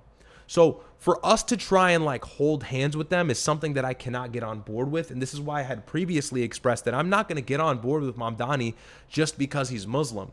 First of all, he's Shiite, and I don't want to cause this disunification between Sunnis and Shias, but like, I must admit, that's a part of the issue. But the bigger thing is that he's a socialist, and all of his political policies are garbage. And so murder right now in the United States, in New York City, is super low. Give him his credit, whether it's due to him or not. I'm seeing all these reports in his favor. But the biggest thing is, once him and his posse and his entourage get legitimate representation in the United States, my brother's gone. Somebody like even Sneeko might face so much more backlash than he ever did. And so we have to be very careful here. We cannot fall for the bait just because somebody says, I'm anti-Israel. I'm sorry. Why is the bar so low? Why are the standards so low? Somebody doesn't take AIPAC money. They can literally be the devil himself. They can be Satan themselves, but we're going to give them their vote. We're going to give them our vote because they don't take AIPAC money. No, that's not the way. Everybody in the United States understands how much Israel has control and influence inside of our government. There's no reason for us to capitulate so far politically to this crazy leftist socialist when there's other people who may arise that have the same ideology with less of the bullshit and back end. So to me, it just doesn't make any sense. If it was 2005 and we saw this come up, maybe there's a conversation then. But it's 2026. Most Americans actually sympathize with Palestinians per Pew Research and other surveys across the entire country. And so everybody kind of understands what's happening in the Middle East to some degree now, at least everybody under the age of 30. No need to go this far to get anti-Israel influence inside of the United States. It was never that deep. And the reason why is because this is not the first step in some sort of revolution that is going to benefit you and I so long as you're ideologically similar to me. This is going to be one that hurts us in the grand scheme of things. I'm sorry, when were we socialists? When did we support that? Taking away money from people who earned it? I'm not in favor of that. Subsidizing everything? We're in fucking America. That's not a fucking thing here. And I don't mean to get so aggressive and passionate, but I will never go as far as to say they're Muslim, so I'm going to support them even though all their policies are shit. It's like, no. And by the way, everything they're doing is against Islam. So what are you doing? Using Islam as a mask to get further in your political campaign and trying to fool innocent Muslims who don't know any better? I'm not going to vote for a guy who joins a pride parade and supports Pride Month, but also says I'm Muslim. That's concerning. That's a two-faced person to me. You cannot suit both of those interests at the same time. You can't serve two masters. So it's either you're Muslim and you stand for everything that Islam calls for, and then you could be anti-Israel, and that's sort of base, and that's really good, and then you get my vote, or you're like this far left socialist who just happens to be Muslim, and now this Darieliza girl converted to Islam, and she's also saying defund ICE, destroy or abolish ICE rather, get rid of our borders, defund the police. That's not our fucking ally. Are you out of your mind? Are you out of your mind? Even a centrist could see what I'm saying is fair here. So if you're somebody who's not super right or super left and, you kind of swing in either direction depending on who's against Israel, that's fine. But really understand where your values lie when these people actually get political representation in the country, because let me tell you, a blue wave is coming. And this is what I meant when I said I'm going to segue from Rubio and Vance into this conversation. Rubio, Vance, Trump, everybody inside this administration has made grave mistakes in destroying their favorability for the foreseeable future. And so to me, it's a bold prediction, but I've said this several times now. If you've been watching me for the last few months, I feel like there's no better time for a Democrat to have a chance at winning than there is in 2028. Not the midterms, but the presidential election. And is this the moment where we now see a door open for a presidential nominee from the DSA? The answer could likely be yes. And so if we don't nip this in the bud and we fall for this, right, and we eat this up, this is dangerous. Because these people are like a wolf in sheep's clothing. You think everything is fine, and they're anti-Israel, and they're not that crazy, and they say all the right things, and they resist AIPAC. And I'm like, yo, I completely agree. That's so important. But we should not ignore everything else, because there's already anti-Israel rhetoric running rampant in the country from all political factions. And that's something that has been an overlapping interest from the right and the left. Look at Tucker Carlson. Look at Megyn Kelly. Look at Candace Owens. Why do we have to stoop to the low where we're voting for socialists in NYC? Guys, we have people who are on our side. We have people who can influence people on our side to gain political representation. It's happening slowly but surely. Do we need to join the left because they're first in the movement? No. No, we don't need to join them. And if we join them, once they get to the top, they're going to turn around, pull a gun out of their back pocket, and shoot us in the fucking head. They're not your friends, and they're not our allies. So we should be very careful about how we pick and choose our political favorability. You got to be careful. I get it. Temporary coalition for a greater good. I'm not saying I don't want unity, but we have to be very careful about where we draw unity from. I don't care if you're a Democrat. I don't care if you're left-leaning. But if you're saying get rid of borders, get rid of prisons, you're a psychopath. You're anti-government. We need law and order and structure in this country. That's how we brought it to the level that it's at now. That's how we're able to wage war with Iran, spend billions of dollars, and you can still go to the fucking store every day and get what you need for a reasonable price and still be able to get your oil and still be able to get your gas. I admit at an inflated price, but that's how we're able to do what we can do. The United States is by far holding and will continue to hold, hopefully for the foreseeable future, the number one position in the world. But if these people give in power, they're going to give everybody everything. These people get in power. You're a college graduate. You know what they're going to say to you? Fuck you. We're going to give it to that immigrant over there who came here illegally and broke the law. So where's the American interest in this DSA? There is none. These people do not like the country. They're anti-Israel though. Okay, bro. And if Satan was anti-Israel, would you side with Satan? Would you sell your soul? Like, is that all that matters now? Anti-Israel? Anti-Israel matters, but we really have to remember the bigger picture. So I don't want people to fall for this, right? And I don't even hate Mamdani. I'm not like a Mamdani hater. I don't even talk about it often. Look, he's a young, charismatic, good-looking guy who has a way with words. He's well-spoken, but his political ideology is shit, and it's not favorable for the United States or for New York to maintain its number one city in the world standpoint. I mean, obviously, it's not going to lose its position. People are dragging it. I see all these people from the MAGA crowd saying New York is going to fall. Like, all right, you're just taking it way too far. But certainly, he's not favorable. But the real danger is when he starts endorsing people and they're winning. Now we know they have motion, and this is I mean, I've highlighted all of the points here, but this is a crucial time and a pivotal moment where people who are in the middle and against Israel do not fall for the socialist crap. Do not fall for the communist garbage. And I don't mean to sound like a Trump supporter. I even hate saying that, to be honest, but it is true. I mean, just take a look at some of this girl's track record, the one who just won this congressional seat in the 13th district. You know, this is her talking about her conversion to Islam. And to me, it's just like, it disgusts me because I'm actually Muslim, and I feel like there is some weaponization of the religion for their own political benefit, even though everything they believe is in opposition to what Islam teaches. Know that we all deserve a representative who isn't bought by AIPAC. I'm also the only Muslim in my family.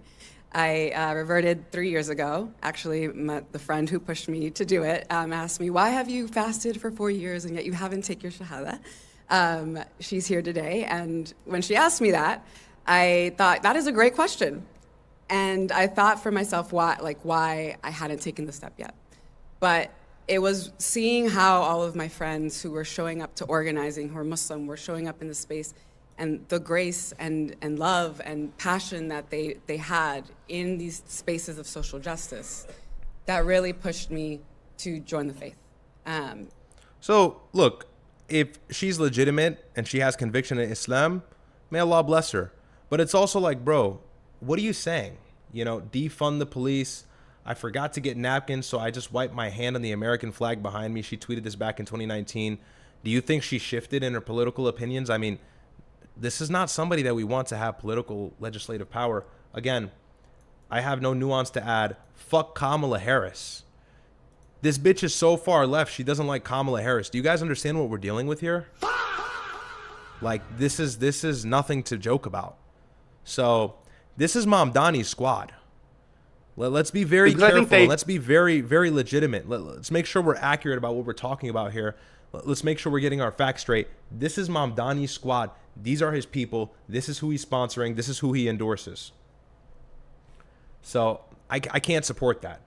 I have to draw the line somewhere. You're anti-Israel, but you're Democrat? Sure, bro. I'm on board. Whatever. We need to understand the greater good. If you're like some congressperson somewhere, like that's fine. You know, if the conditions are right, obviously it's nuance. That's different. But like, you're anti-Israel and you're also like anti-American and like anti everything that has to do with America, and you're also like anti-structure and government. It's like you're actually a lunatic. I'm okay. So whatever. Somebody says, are you Salafi? I saw you quote Sheikh Ibn Taymiyyah. I don't know, man. I don't like to. It's a good question. Thank you, Unknown. We're going to watch this video of her right now talking about deportations and stuff, but I don't like to say I'm a Salafi. I don't like to say any of that. You know, I'm a Muslim. I'm a Muslim. If there's a school of thought that I show favorability towards, maybe it's the Hanbali creed. Kind of. Hanbali creed, but or not creed, but Hanbali school of thought. But I don't know, you know. I don't want to say I'm Salafi. I don't want to say that. I'm Muslim, and I try my best to adhere to the Quran and the Sunnah as best as I can. Inshallah. So that's what I can say. And then he says, can Sunnis ally with the Shia? I mean, we're in pretty pivotal times right now. Look, listen. And there's no answer to this question that's going to please everybody. And so I understand that. Because the Shia have done some demonstrable things in the Middle East to our Sunni allies and our Sunni brothers and sisters. So I have to be careful with how I say this. But Iran is the last leg of defense against complete Israeli control of the entire world, bro. That's what it is. If Iran falls, everybody's cooked. They are literally fighting for the entire Muslim world, whether intentional or not. Okay, understand that. People say they don't care about the Sunnis, they were killing us. That's fine. Fine. It doesn't matter what their intention is. The greater good is their fight is the last leg of defense against complete Israeli hegemony over the entirety of the Middle East, and they're a nuclear power. So yeah, it is better that there's unification right now. I'm not going to lie. And look, I don't have a problem with Shias. You know, they have some really problematic beliefs, in my opinion. And they curse some key figures in their religion. And I don't like that. But I won't not shake a Shia's hand. I will never make takfir of them. I will never call a Shia a kafir.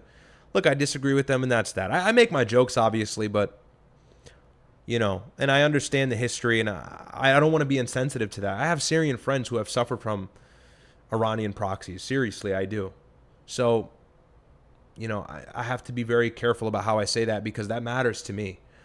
I've seen my country get wrecked by another group that's funding this proxy network. And so, I know how that feels, but my country's suffering the same thing in Sudan with the RSF and the UAE, but it's a time where Sunnis and Shia should unite to some degree. I know that's very not Salafi of me to say. I know that's going to lead to a lot of people saying I'm mubtadi'. Whatever, bro. There's a greater foe at hand. So I think the Sunnis and the Shia should align.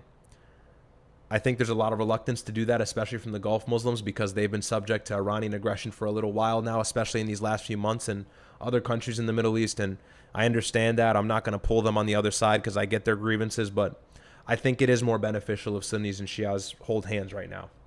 I'll say that. I think it's obvious why, right?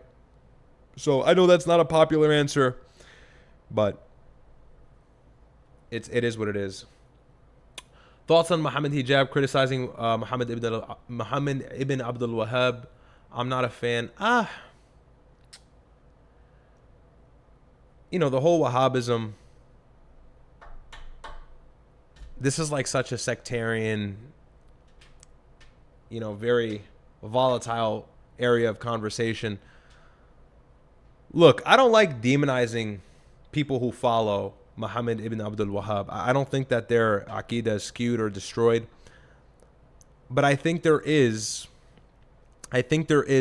some remnant of that ideology that misses key fundamental aspects of addressing and going against oppression of our Muslim brothers and sisters. I think there is some element there that serves the interests of the ruler even in the face of Muslims being killed. So I don't know. I don't want to say anything beyond that. Look, I'm not like a Wahhabism supporter kind of guy. It's not my thing. I try to stay out of that, I just saw a video the other day of this Salafi Muslim calling up Asrar Rashid or not Asrar Rashid, sorry. What's his name? The Masri guy, whatever his name is. He's like Ash'ari. Look, I don't like all the differences, man. I think that stuff is trivial. I think Muslims need to unite right now. I'm more for the unification. I'm with Sneeko on that, bro. I'm tired of the sectarian differences. I watch these Salafis and Ash'aris debate, and I'm just like, shut the fuck up. Honestly, stuck for the law. It's like, bro, what are we doing right now? Are we not paying attention to what's happening in the world? Look at Sudan. Look at Syria. Syria is better now. Look at Sudan. Look at Iraq. Look at the Ummah, bro. It is fractured. It is destroyed. And you niggas are arguing about, oh, but you said this about Allah's attributes. And it's like, look, there's a conversation there. There is a place there because I don't agree with the Ash'ari creed. But can we just not do that right now? Can we not do that right now? There's bigger issues to deal with. Okay? I think the Aqidah of the Salafis is correct. I'm more in unison with that. I'll say that. But, the whole... And I get what Muhammad Hijab was saying about Wahhabism. He was saying that he heard Sheikh Saleh Al-Fawzan, who was the Mufti of Saudi Arabia some time ago. I think he still is. Very prominent and well-known legendary scholar in Islam. He was reluctant to condemn the Bashar al-Assad regime or something like that. And I had my black pill about that a year ago as well. I kind of realized oh man, these big time Salafi scholars out of Saudi are reluctant to actually call out the truth because of their fear of the ruler. And that kind of hurts their fatwa ability. So, these fatwas, can I really take them for what they are? Are they earnest? So, not to get into the whole sectarian thing, but yeah, it gets complicated and it's all convoluted. And look, I'm not a Ash'ari. I'm not saying that, but because I used to be into that. A few years ago, I used to really oh, the Ash'aris are this and they're that, and it's like, bro, what are you doing? You grow up as a Muslim and you realize that's a waste of time. You do. You get past it. So, look, I see all these guys, Shemsi, I see all these guys going at it, and it's like, yo, what are we doing, bro? Why are we fighting each other? I'm just not for that anymore. It's so exhausting. It's fatiguing. He says, as an Ash'ari, I agree with you. Yeah, bro. It's whatever. I disagree with you, but it's fine, bro. We just got bigger problems right now. I'm not about to fight a nigga about where Allah is right now. I'm not about to fight somebody about ain't Allah. Like, yeah, that matters. I believe Allah is above the 7 heavens. Ar-Rahmanu ala al-arsh istawa. I believe that. But like, I'm not about to sit here. Look at what Israel's doing in Lebanon. I don't want to talk about that. I don't want to see Shias get killed. I don't want to see them get displaced. You know? And I think the Salafis need to repeat the same rhetoric. I'm not trying to attack Salafiyya. I'm not. Wallah, I'm not. But there is too much sectarian obsession. It's like, guys, what are we doing? This is shaitan. This is so much fitna. So I'm tired of that. I'm really tired of that. But it is what it is. You know? It is what it is. I disagree with the Shiism. Like, I don't like it, but time and place. Time and place. You know? It's just the division is annoying. I'm tired of it. I used to be like, oh, you're Ash'ari?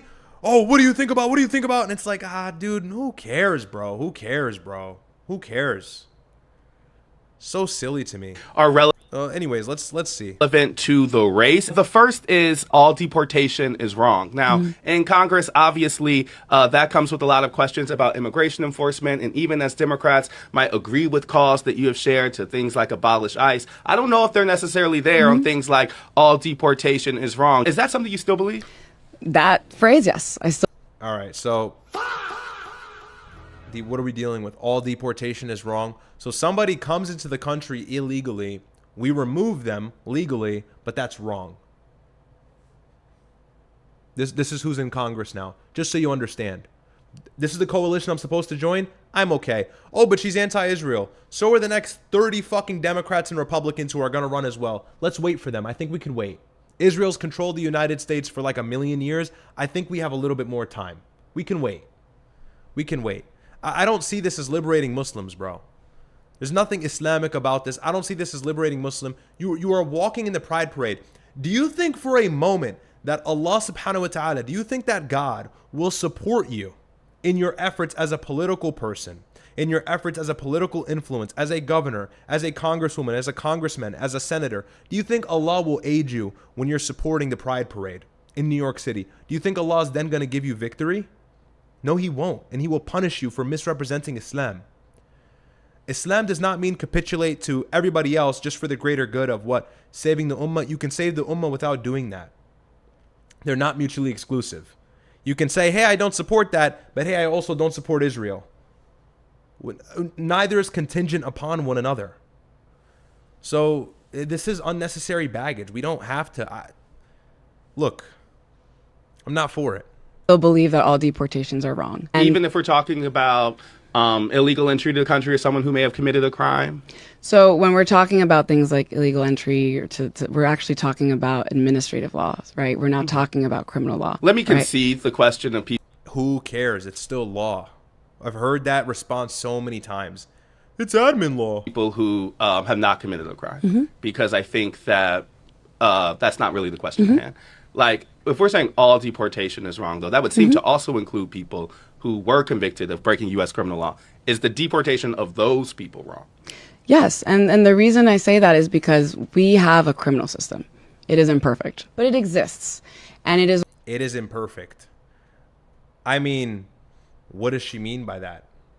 Are there issues within our justice system? Potentially, you can make that argument, but what I think would be a potential issue with the justice system is largely and most likely different than what she perceives to be the issue.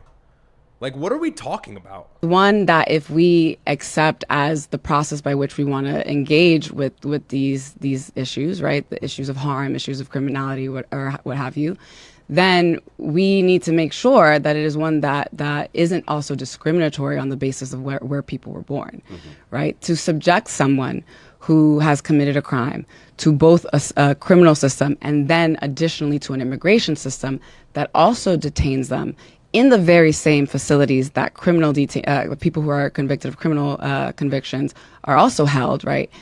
And then deported and ripped away from everything they know and love. That is also punishment. And that is punishment not on the basis of the crime they committed, because they already served their time when they were processed through the criminal system. It is double punishment. Based double punishment for life then. And if we truly believe that double jeopardy is something that is unconstitutional, something that is unethical, something. But it's not about ethics. Like, these people always try to over-involve this morality of ethics and good standing and, like, being nice to immigrants. And it's, bro, we have a country to run and we have people to take care of. When we have American youth that can't find jobs and can't find houses, and these people are flooding the market. And Biden let in 10 million. So exactly what are we supposed to do to combat that? Just let them sit there, and then when they commit crimes, not punish them for it or not give them the punishment they deserve? That's going to benefit American youth that were born here? You know, if you're born here and you're struggling to find a job, you should really be pissed at this bullshit. How the fuck can you be born here, be struggling to find a job, be in STEM, be in any of these prestigious fields, and you can't get a job, and then niggas are going to tell you to blame AI? Okay. You can't get a house. Niggas are going to tell you to blame the data centers. Okay. Or the fact that we have a poor administration that didn't promise on what they were going to do, or the fact that people like this now have political representation that think that any immigrant who comes here deserves all of your fucking money. I'm sorry, we're already paying so much money for this war in Iran. We're already paying so much money for all this bullshit, the lake that Donald Trump can't stop talking about, all this dumb shit. And so, by the way, Donald Trump was saying that he's going to go against these people, and I, to your surprise, right? I actually said that this is finally something good. I said, if his energy is legitimately aimed in this direction, I'm on board. This is what the Post says. Trump declares war on communists after DSA wins, led by Mamdani support in NYC. The communists are finally making their move. I've been waiting and preparing for this for a long time. Okay. No, you haven't been. It's easy to be a communist. All you have to do is say, I'll give you everything, but that means you're taking it away from others that have earned it over thousands of years. That ideology has not worked once. The game is on. Enjoy watching. So Trump is declaring war against the DSA, whatever. And so I said, if his energy is legitimately aimed in this direction, I'm on board. But how many tacos have we gotten this year? Got to see it to believe it. Obviously, taco means Trump always chickens out. You know, Trump is focused about the dumb things, the unimportant things, like Lebanon, like supporting the Lebanon military instead of getting out of Lebanon, instead of stopping the war with Iran, instead of condemning Israel for bombing Lebanon and killing so many innocent people in Lebanon. Now you're worried about the socialists after they already won these seats. I mean, I got to see it to believe it. So we'll see. But it looks like he has way, you know, he's distracted abroad. I don't know if he's really going to worry about the domestic issues like he should. But if that's the rhetoric, if that's the line he's running with, then I'm on board, you know. And it's not even just the socialism as well, right? That's a problem in and of itself. But it's also how far left and radical these people are, you know. So they hate anybody who has any sort of, you know, sympathy to the right or any beliefs on the right. If somebody like that were to be president, this Darieliza girl, my brother would be absolutely slammed off of like any platform he has the ability to be on at this point, which is few. So it's like, no, I can't support those people, you know? And then here, look, we got Mamdani jumping in the pool in a suit, and it's like, bro, he's likable. That's why. Like, look, the youth, they eat this up. He caters to them in his suit and everything.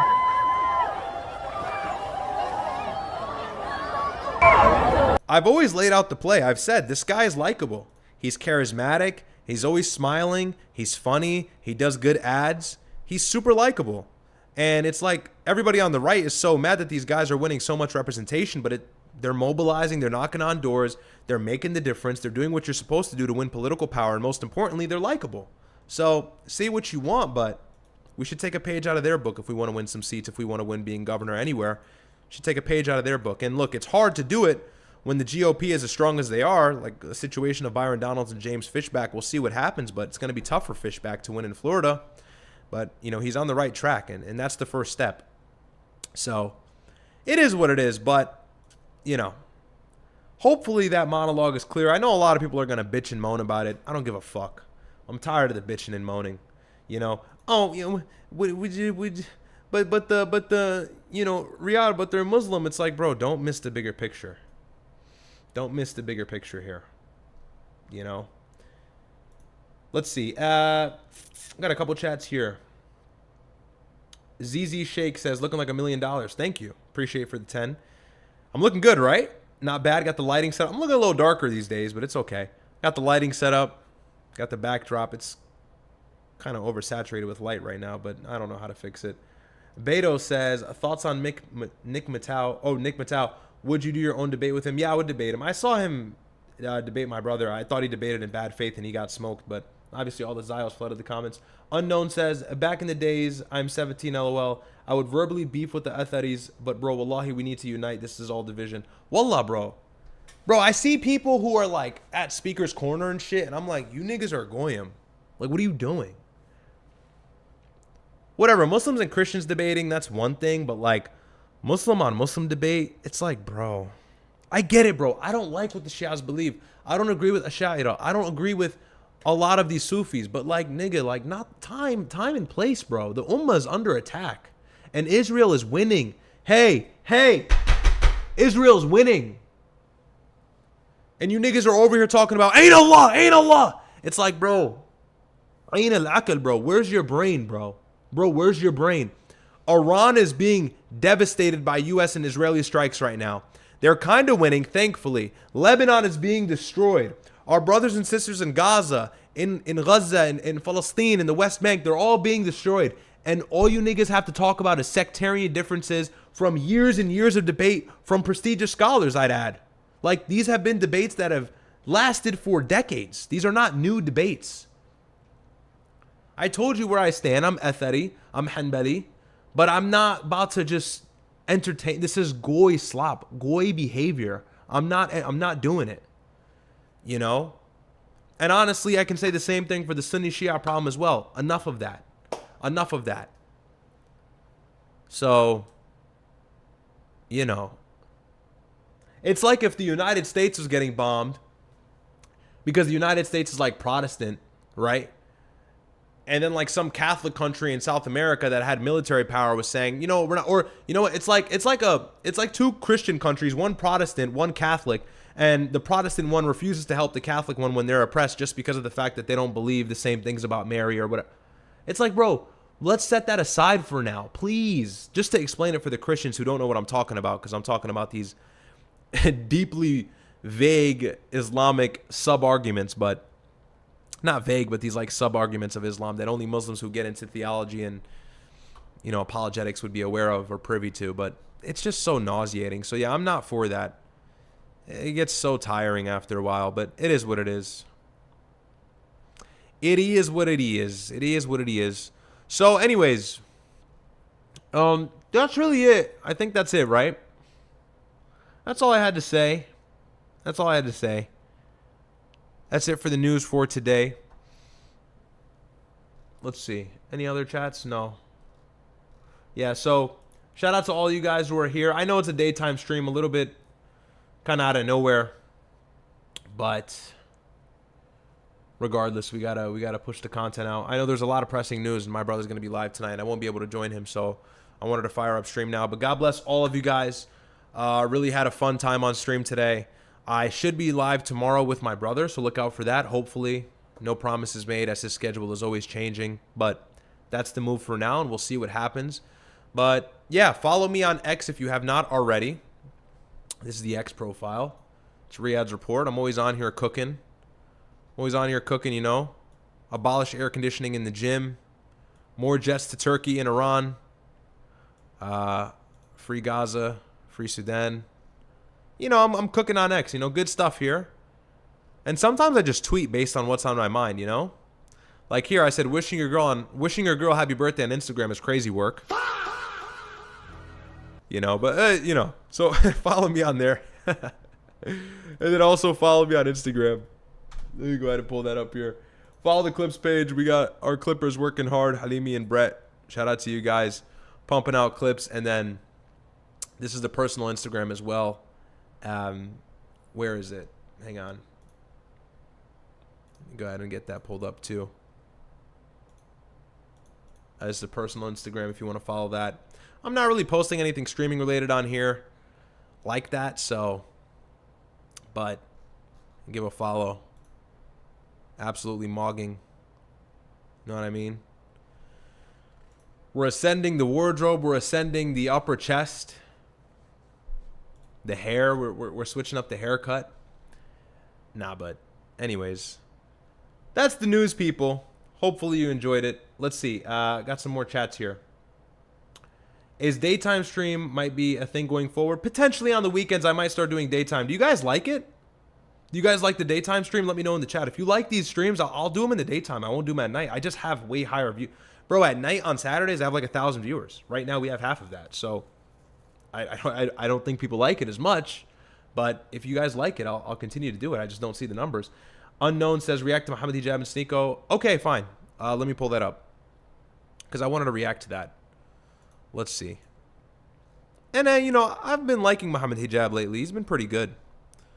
You know, I know everybody's mad at him, but I thought he's been solid. See, I'm trying to unite, man. I'm trying to unite. Let me see. And at the end of the day, he is an intellect. Like he knows his stuff, bro. He knows his stuff. In videos of people in London, they say Shia kuffar. What? Shia kuffar.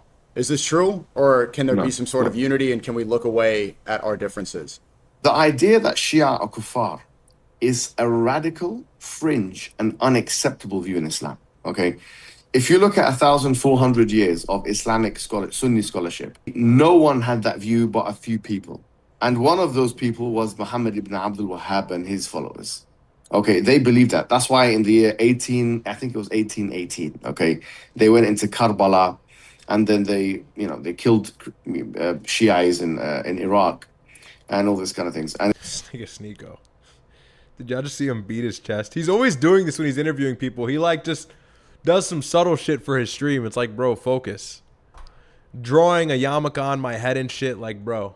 I think it was 1818. Okay, they went into Karbala, and then they killed Shiites in Iraq, and all this kind of things. And it was a massacre that's in a certain thing. And obviously, they will say that they were worshiping graves and all this kind of things. And there may have been, to be fair, like extreme practices there, but nothing justifies massacres. Okay. The idea that the Shia kuffar is not a mainstream idea. Ibn Taymiyyah didn't say that. He said the Shiites, the mainstream Shiites, they are not disbelievers. So yeah, look, there's many different variations of Shiaism. Okay, not all Shias are cut the same. You have the 12ers and you have others. For the most part, a lot of them do curse the companions, which is highly problematic, I must admit. I'm not going to omit that, okay? But look, to call them kuffar is a big issue. You know, making takfir in Islam is excommunicating or removing somebody from the religion, you know, by saying officially they're not a Muslim. And that's a serious accusation. To call somebody a murtad when they have not publicly said that they left Islam, or to say that they're not Muslim because of the fact that they're Shia. This is something that is left to the scholars, and even then, a lot of legitimate scholars are reluctant to say that. And even the most credible ones who are Salafi these days, a lot of them will say, look, the Shia have problematic views, but I'm not going to say they're kuffar. But you will see that's the mainline rhetoric in Salafiyya, is that they say, you know, most Shias are, or a certain sect of Shiism is, you know, of the kuffar. And I stay away from saying anything like that. I don't like to say those kinds of things. Those are extreme accusations that, why would you want to deal with those on the day of judgment in front of Allah, right? Like, why did you call this person a kafir when I didn't say you can call them a kafir and things like that? You got to be careful, you know? Where did they get this information that Shiites are disbelievers?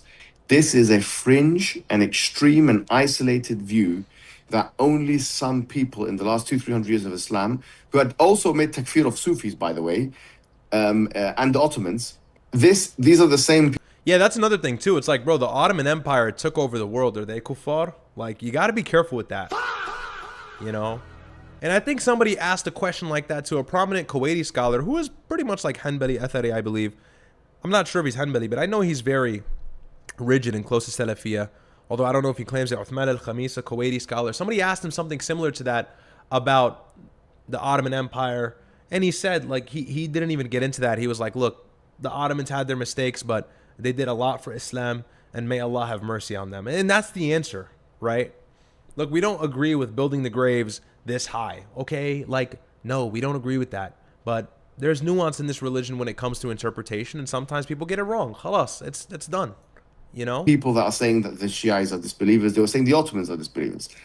Apart from that sort of group of people, I'm sorry to say there's not that much representation of that view. Yeah, it's an extremist view. It's a very rigid view. And it's one that's prominent more so in the Gulf than other places. Like, this is why they hate Iran and shit like that. Some people say, well, specific scholars who said this and that. Yes, fine, you can make a case. But this is an extreme. It really is an extreme, fringe, isolated, and unacceptable view. I've seen. Yeah. And you know, while we're on the topic of that, Muhammad Hijab also made a really good point that I wanted to go over as well. This is really some good stuff for the Muslims right now. If you're Christian, maybe you'll learn something if you care to listen. But let me go ahead and pull this up here, because this was also like just so true and something that I became privy to like last year, which I'm late on. Let's see if I can find this clip.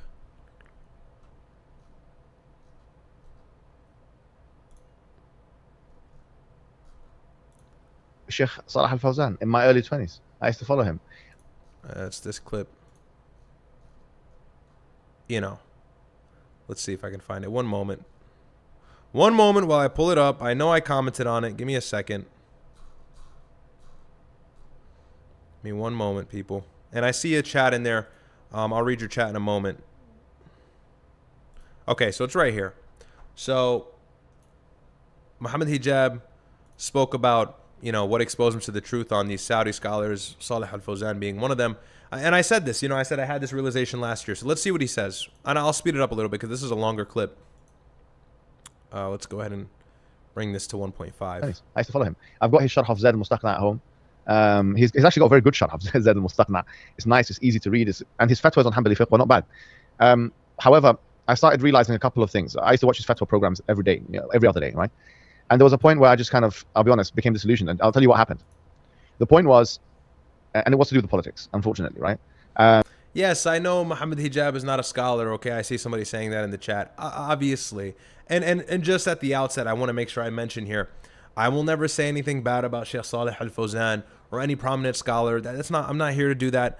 But it is something. There's a caveat with their fatwas that you have to be aware of, and it has to do with where they are, what country they're a part of, and what they can and cannot say, because, you know, you're limited. Okay, to say the least, you're limited. I want to be very careful with how I frame this because I want to go to these countries one day to do pilgrimage, so you can understand the position I'm in. But just listen to what he's saying here. What happened was this. I watched one of his fatwas, and it was at the height of what was going on in Syria at the time. And people know that, like, at that time, brothers, the Syria thing was as big as the Palestine thing. We were also emotionally invested in it. Yes. Yeah. The situation in Syria in 2015, 2014, really any time before 2020, it was huge. It was a big deal in the Muslim world. Especially in, like, West London. The Syrian people were getting massacred. We saw it. You know, I had friends of mine who actually went and joined the... And a large part of this was due to Iranian proxies, by the way. So that's some extra lore for you as to why there's a reluctance from a lot of Sunni Muslims to say they support Iran, you know, because Iran is not innocent in many of these aspects. I'm not saying, like, don't support Iran, or I'm not saying go against them right now, because in the manner in which they're fighting it, there's a vested interest for all Muslims, but I'm just saying. Takfiri groups and died in Syria. So there was a lot of commotion in the area, like in West London, etc. So I used to follow Sheikh Salih Al-Fawzan. And in the height of the Syrian situation, someone asked him a question, and his answer made me change my whole opinion of him. Okay, and I remember exactly this point, and then the second point I decided that he's not independent. Basically, that was my decision. And then it was actually, I'll be honest, it was a transformative moment for me. The first time was they asked him about Bashar al-Assad. Now Bashar al-Assad is Alawi, right? So even the Shiites would make takfir. They would make excommunication of Alawi. Like, Alawi is like, you can takfir that. Alawi is not Muslim. Okay. I don't know if I'm going to hurt feelings saying that. That is not Muslim. Bashar al-Assad. They asked him about Bashar al-Assad. Can we make takfir of him?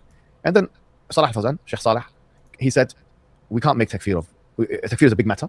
We can't talk about takfir this easily, etc., blah, blah, blah. Now, I had a bit of I swear to God, and I'm not just making this up, wallahi. As I heard him say that, and I'm seeing people get, killed in Syria and stuff, and, whatever, I had something in my heart that was like almost a shock. Do you know when you're told something from someone, like, is this... It's that black pill, man. I'm telling you, every Muslim has it at some point. You have it at some point with these scholars. So, Is he actually saying this? Then I said, maybe, like, maybe it's just I'm misinterpreting it. Maybe there's some wisdom in what he was saying. Like, I was making an excuse for him in my mind. Let's see. Background is real bright right now. I think I read that, David. Thank you. Young Reckless says, Riyadh, do you think the destruction of Palestine and Iran could bring a rise to a blank-like figure, a child that saw the... No, I don't think so. Thank you for the 5. I don't think that's going to happen. Because the groups already exist. Elise OFZ says, U.S. airstrikes against Tariq, southern Iran. Okay, I'll look at that. David says, you think Sneeko fidgets for his chat, or is it ADD? I don't think he fidgets for his chat at all. Riyadh, to fix your bright background, use an ND filter and raise your lights. The homie TPC films can help. W Riyadh, Turn Quest Films. Hey, thank you so much, man. Yeah, I don't know what the hell I'm doing, bro. I gotta call TPC. TPC, I gotta hit your line, bro. It looks pretty good right now, though. Doesn't that look bad? I'm trying to like readjust it. It looks pretty good. No, I know. I'll fix it. Eddie, thank you, man. I know. I got to do some. There's some way to do it in the daytime. Because I'm a nighttime streamer, so I don't have any settings set up for the daytime. But skin's looking good, though. Skin's looking good. You guys like this goatee? Shave the beard, haram. Depending on what school of thought you follow. No, I think it's unanimously haram, actually. Except for, like, I think it's the Maliki madhab that says it's very makruh, or is it Shafi'i madhab? Well, anyways. Then he was asked about Yemen, bro. Okay? He was asked about Yemen and the Houthis. And then he says, هؤلاء الذين. I remember actually exactly what he said by word, bro. He says, هؤلاء الذين يدعون الإسلام. When he started speaking about the Houthis, who are Zaydis, right? He said, these people who claim to be Muslim. So wait, there's Zaydis who are actually way closer to Ahlul Sunnah wal Jama'ah. Essentially, you might as well call them disbelievers, all right? But then, but then Bashar al-Assad, no, the matters become convoluted. So the point I'm making is that, to be honest with you, bro. Yeah, saying that about them is wild. I started to realize that they're not independent, and it was a harsh realization for me. And then, because if they're not independent, then why do I need to follow that then? I have to now start looking myself at the evidence. Yeah, and so that's really the brunt of it. I said here, I had this realization last year, was blackpilling still Hanbali fiqh is closest to what I find correct. Despite this, you must steer clear of their political opinions, and it's just true, you know. And then Vesper, I like this guy. I follow him on X. He was telling me, I don't think this affects it, but I'm just saying, you know, people intertwine the two. He was saying, I don't think this affects Hanbali fiqh in any way. People could just follow them on Hanbali fiqh or follow classic Hanbali views. I am a Maliki Athari myself. UAE is Maliki Ashari. Doesn't relate to their politics either way, although our main scholars of fiqh are in North Africa and one of them, Morocco, are with the Accords. But I said, true, people intertwine them and end up going psycho, anti-fatwa mode. And it's like, bro, they are not mutually exclusive. Relax. And that's an important point to highlight for a lot of the Muslims out there. This is a message for the Muslims, you know. Look, you got to listen to the scholars. I don't mean to sound like a bootlicker, but the scholars, they're scholars for a reason. To be a scholar in Islam is a highly venerated position, and it's hard to achieve, a legitimate alim.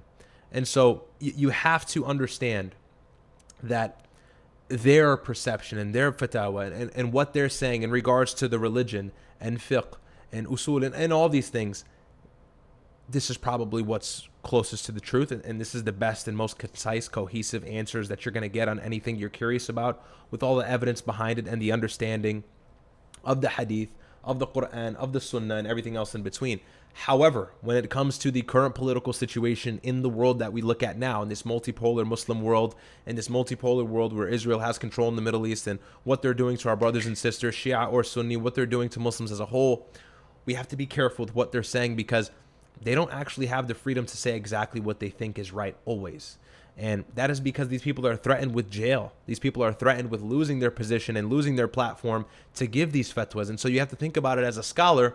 What do? Do I say the base thing and go against the government and then never get the opportunity to guide somebody to Islam again? Or do I bite that bullet politically and still guide a lot of people to Islam and give them their fatwas and teach the youth and give the knowledge and give the right way and the aqidah? The latter is probably the better option. Because if you do this kind of political suicide, or you do the scholar suicide where you be based and you say, you know, Saudi this and the UAE that, it's like, yeah, you're based, but at the same time, now you just lost all your ability to do da'wah and call to Islam and teach the right Islam. So for them, they have to pick one. And for you, it's imperative to understand that they're in that position. We know that. We don't have to attack them for it. We take the knowledge and we take the good, and whatever they say that's a little bit ambiguous in regards to a leader that's unfavorable like Bashar al-Assad or anything, we kind of ignore that and we leave that on the table because we know why it's there. So important for Muslims to understand. Clip that up and post that, because I think that's a really big message. Because what we see is a lot of Muslims, they just go anti-fatwa mode, they just go anti-scholar mode, and then they get very secular and they get distant from the religion. And this is a problem as well. You know, a lot of Muslims say, well, this scholar said that Syria this and Palestine that, and it's like, look, I get it, but this scholar still knows way more than you would ever know, or more than your local imam or sheikh. So just, the things are not mutually exclusive. You can take the good and leave the bad. Be very careful with that. A lot of people hear these poor opinions like we just heard there, and I don't want to bash a scholar. I'm done there. And they completely lose faith in the religion, and it's like, you got to understand why. There's a structure set up in place to suppress these people from saying these things because politically it's unfavorable, and a lot of these countries in the Middle East operate on monarchy rule, and that's the way the cookie crumbles. So you can be high IQ and understand that and not run from the religion, or you can be a dumb socialist secularist Muslim who walks with these pride people and rejects all scholarly opinion, and certainly you will be mubtada, extremely bad as well. So you got to find that balance. You got to use your brain a little bit. But anyways, that's a little advice for the Muslims out there, because I've gone into this. I've gone knee deep into this. I've really been, face first into all of this stuff, and it's nauseating. It's brain rot. It really is. Just submitting my Nepo tax, LOL. Hey, thank you, man. Appreciate it. Do you know or care about Raging Tomato and Brian Shapiro lay mass, possible react stream worthy? No, I don't know too much about it. I'll be honest with you, man. Thank you for the super though. Unknown says, it hurts me when the hardline Salafis attack scholars such as Imam al-Nawawi, rahimahullah, Ibn Hajar, rahimahullah, etc., or al-Ghazali. I agree. Yeah, man. Look, for any scholar that may or may not have had the wrong opinion, we ask Allah to forgive them for their mistakes and reward them for what they've done. That's khair. That's it.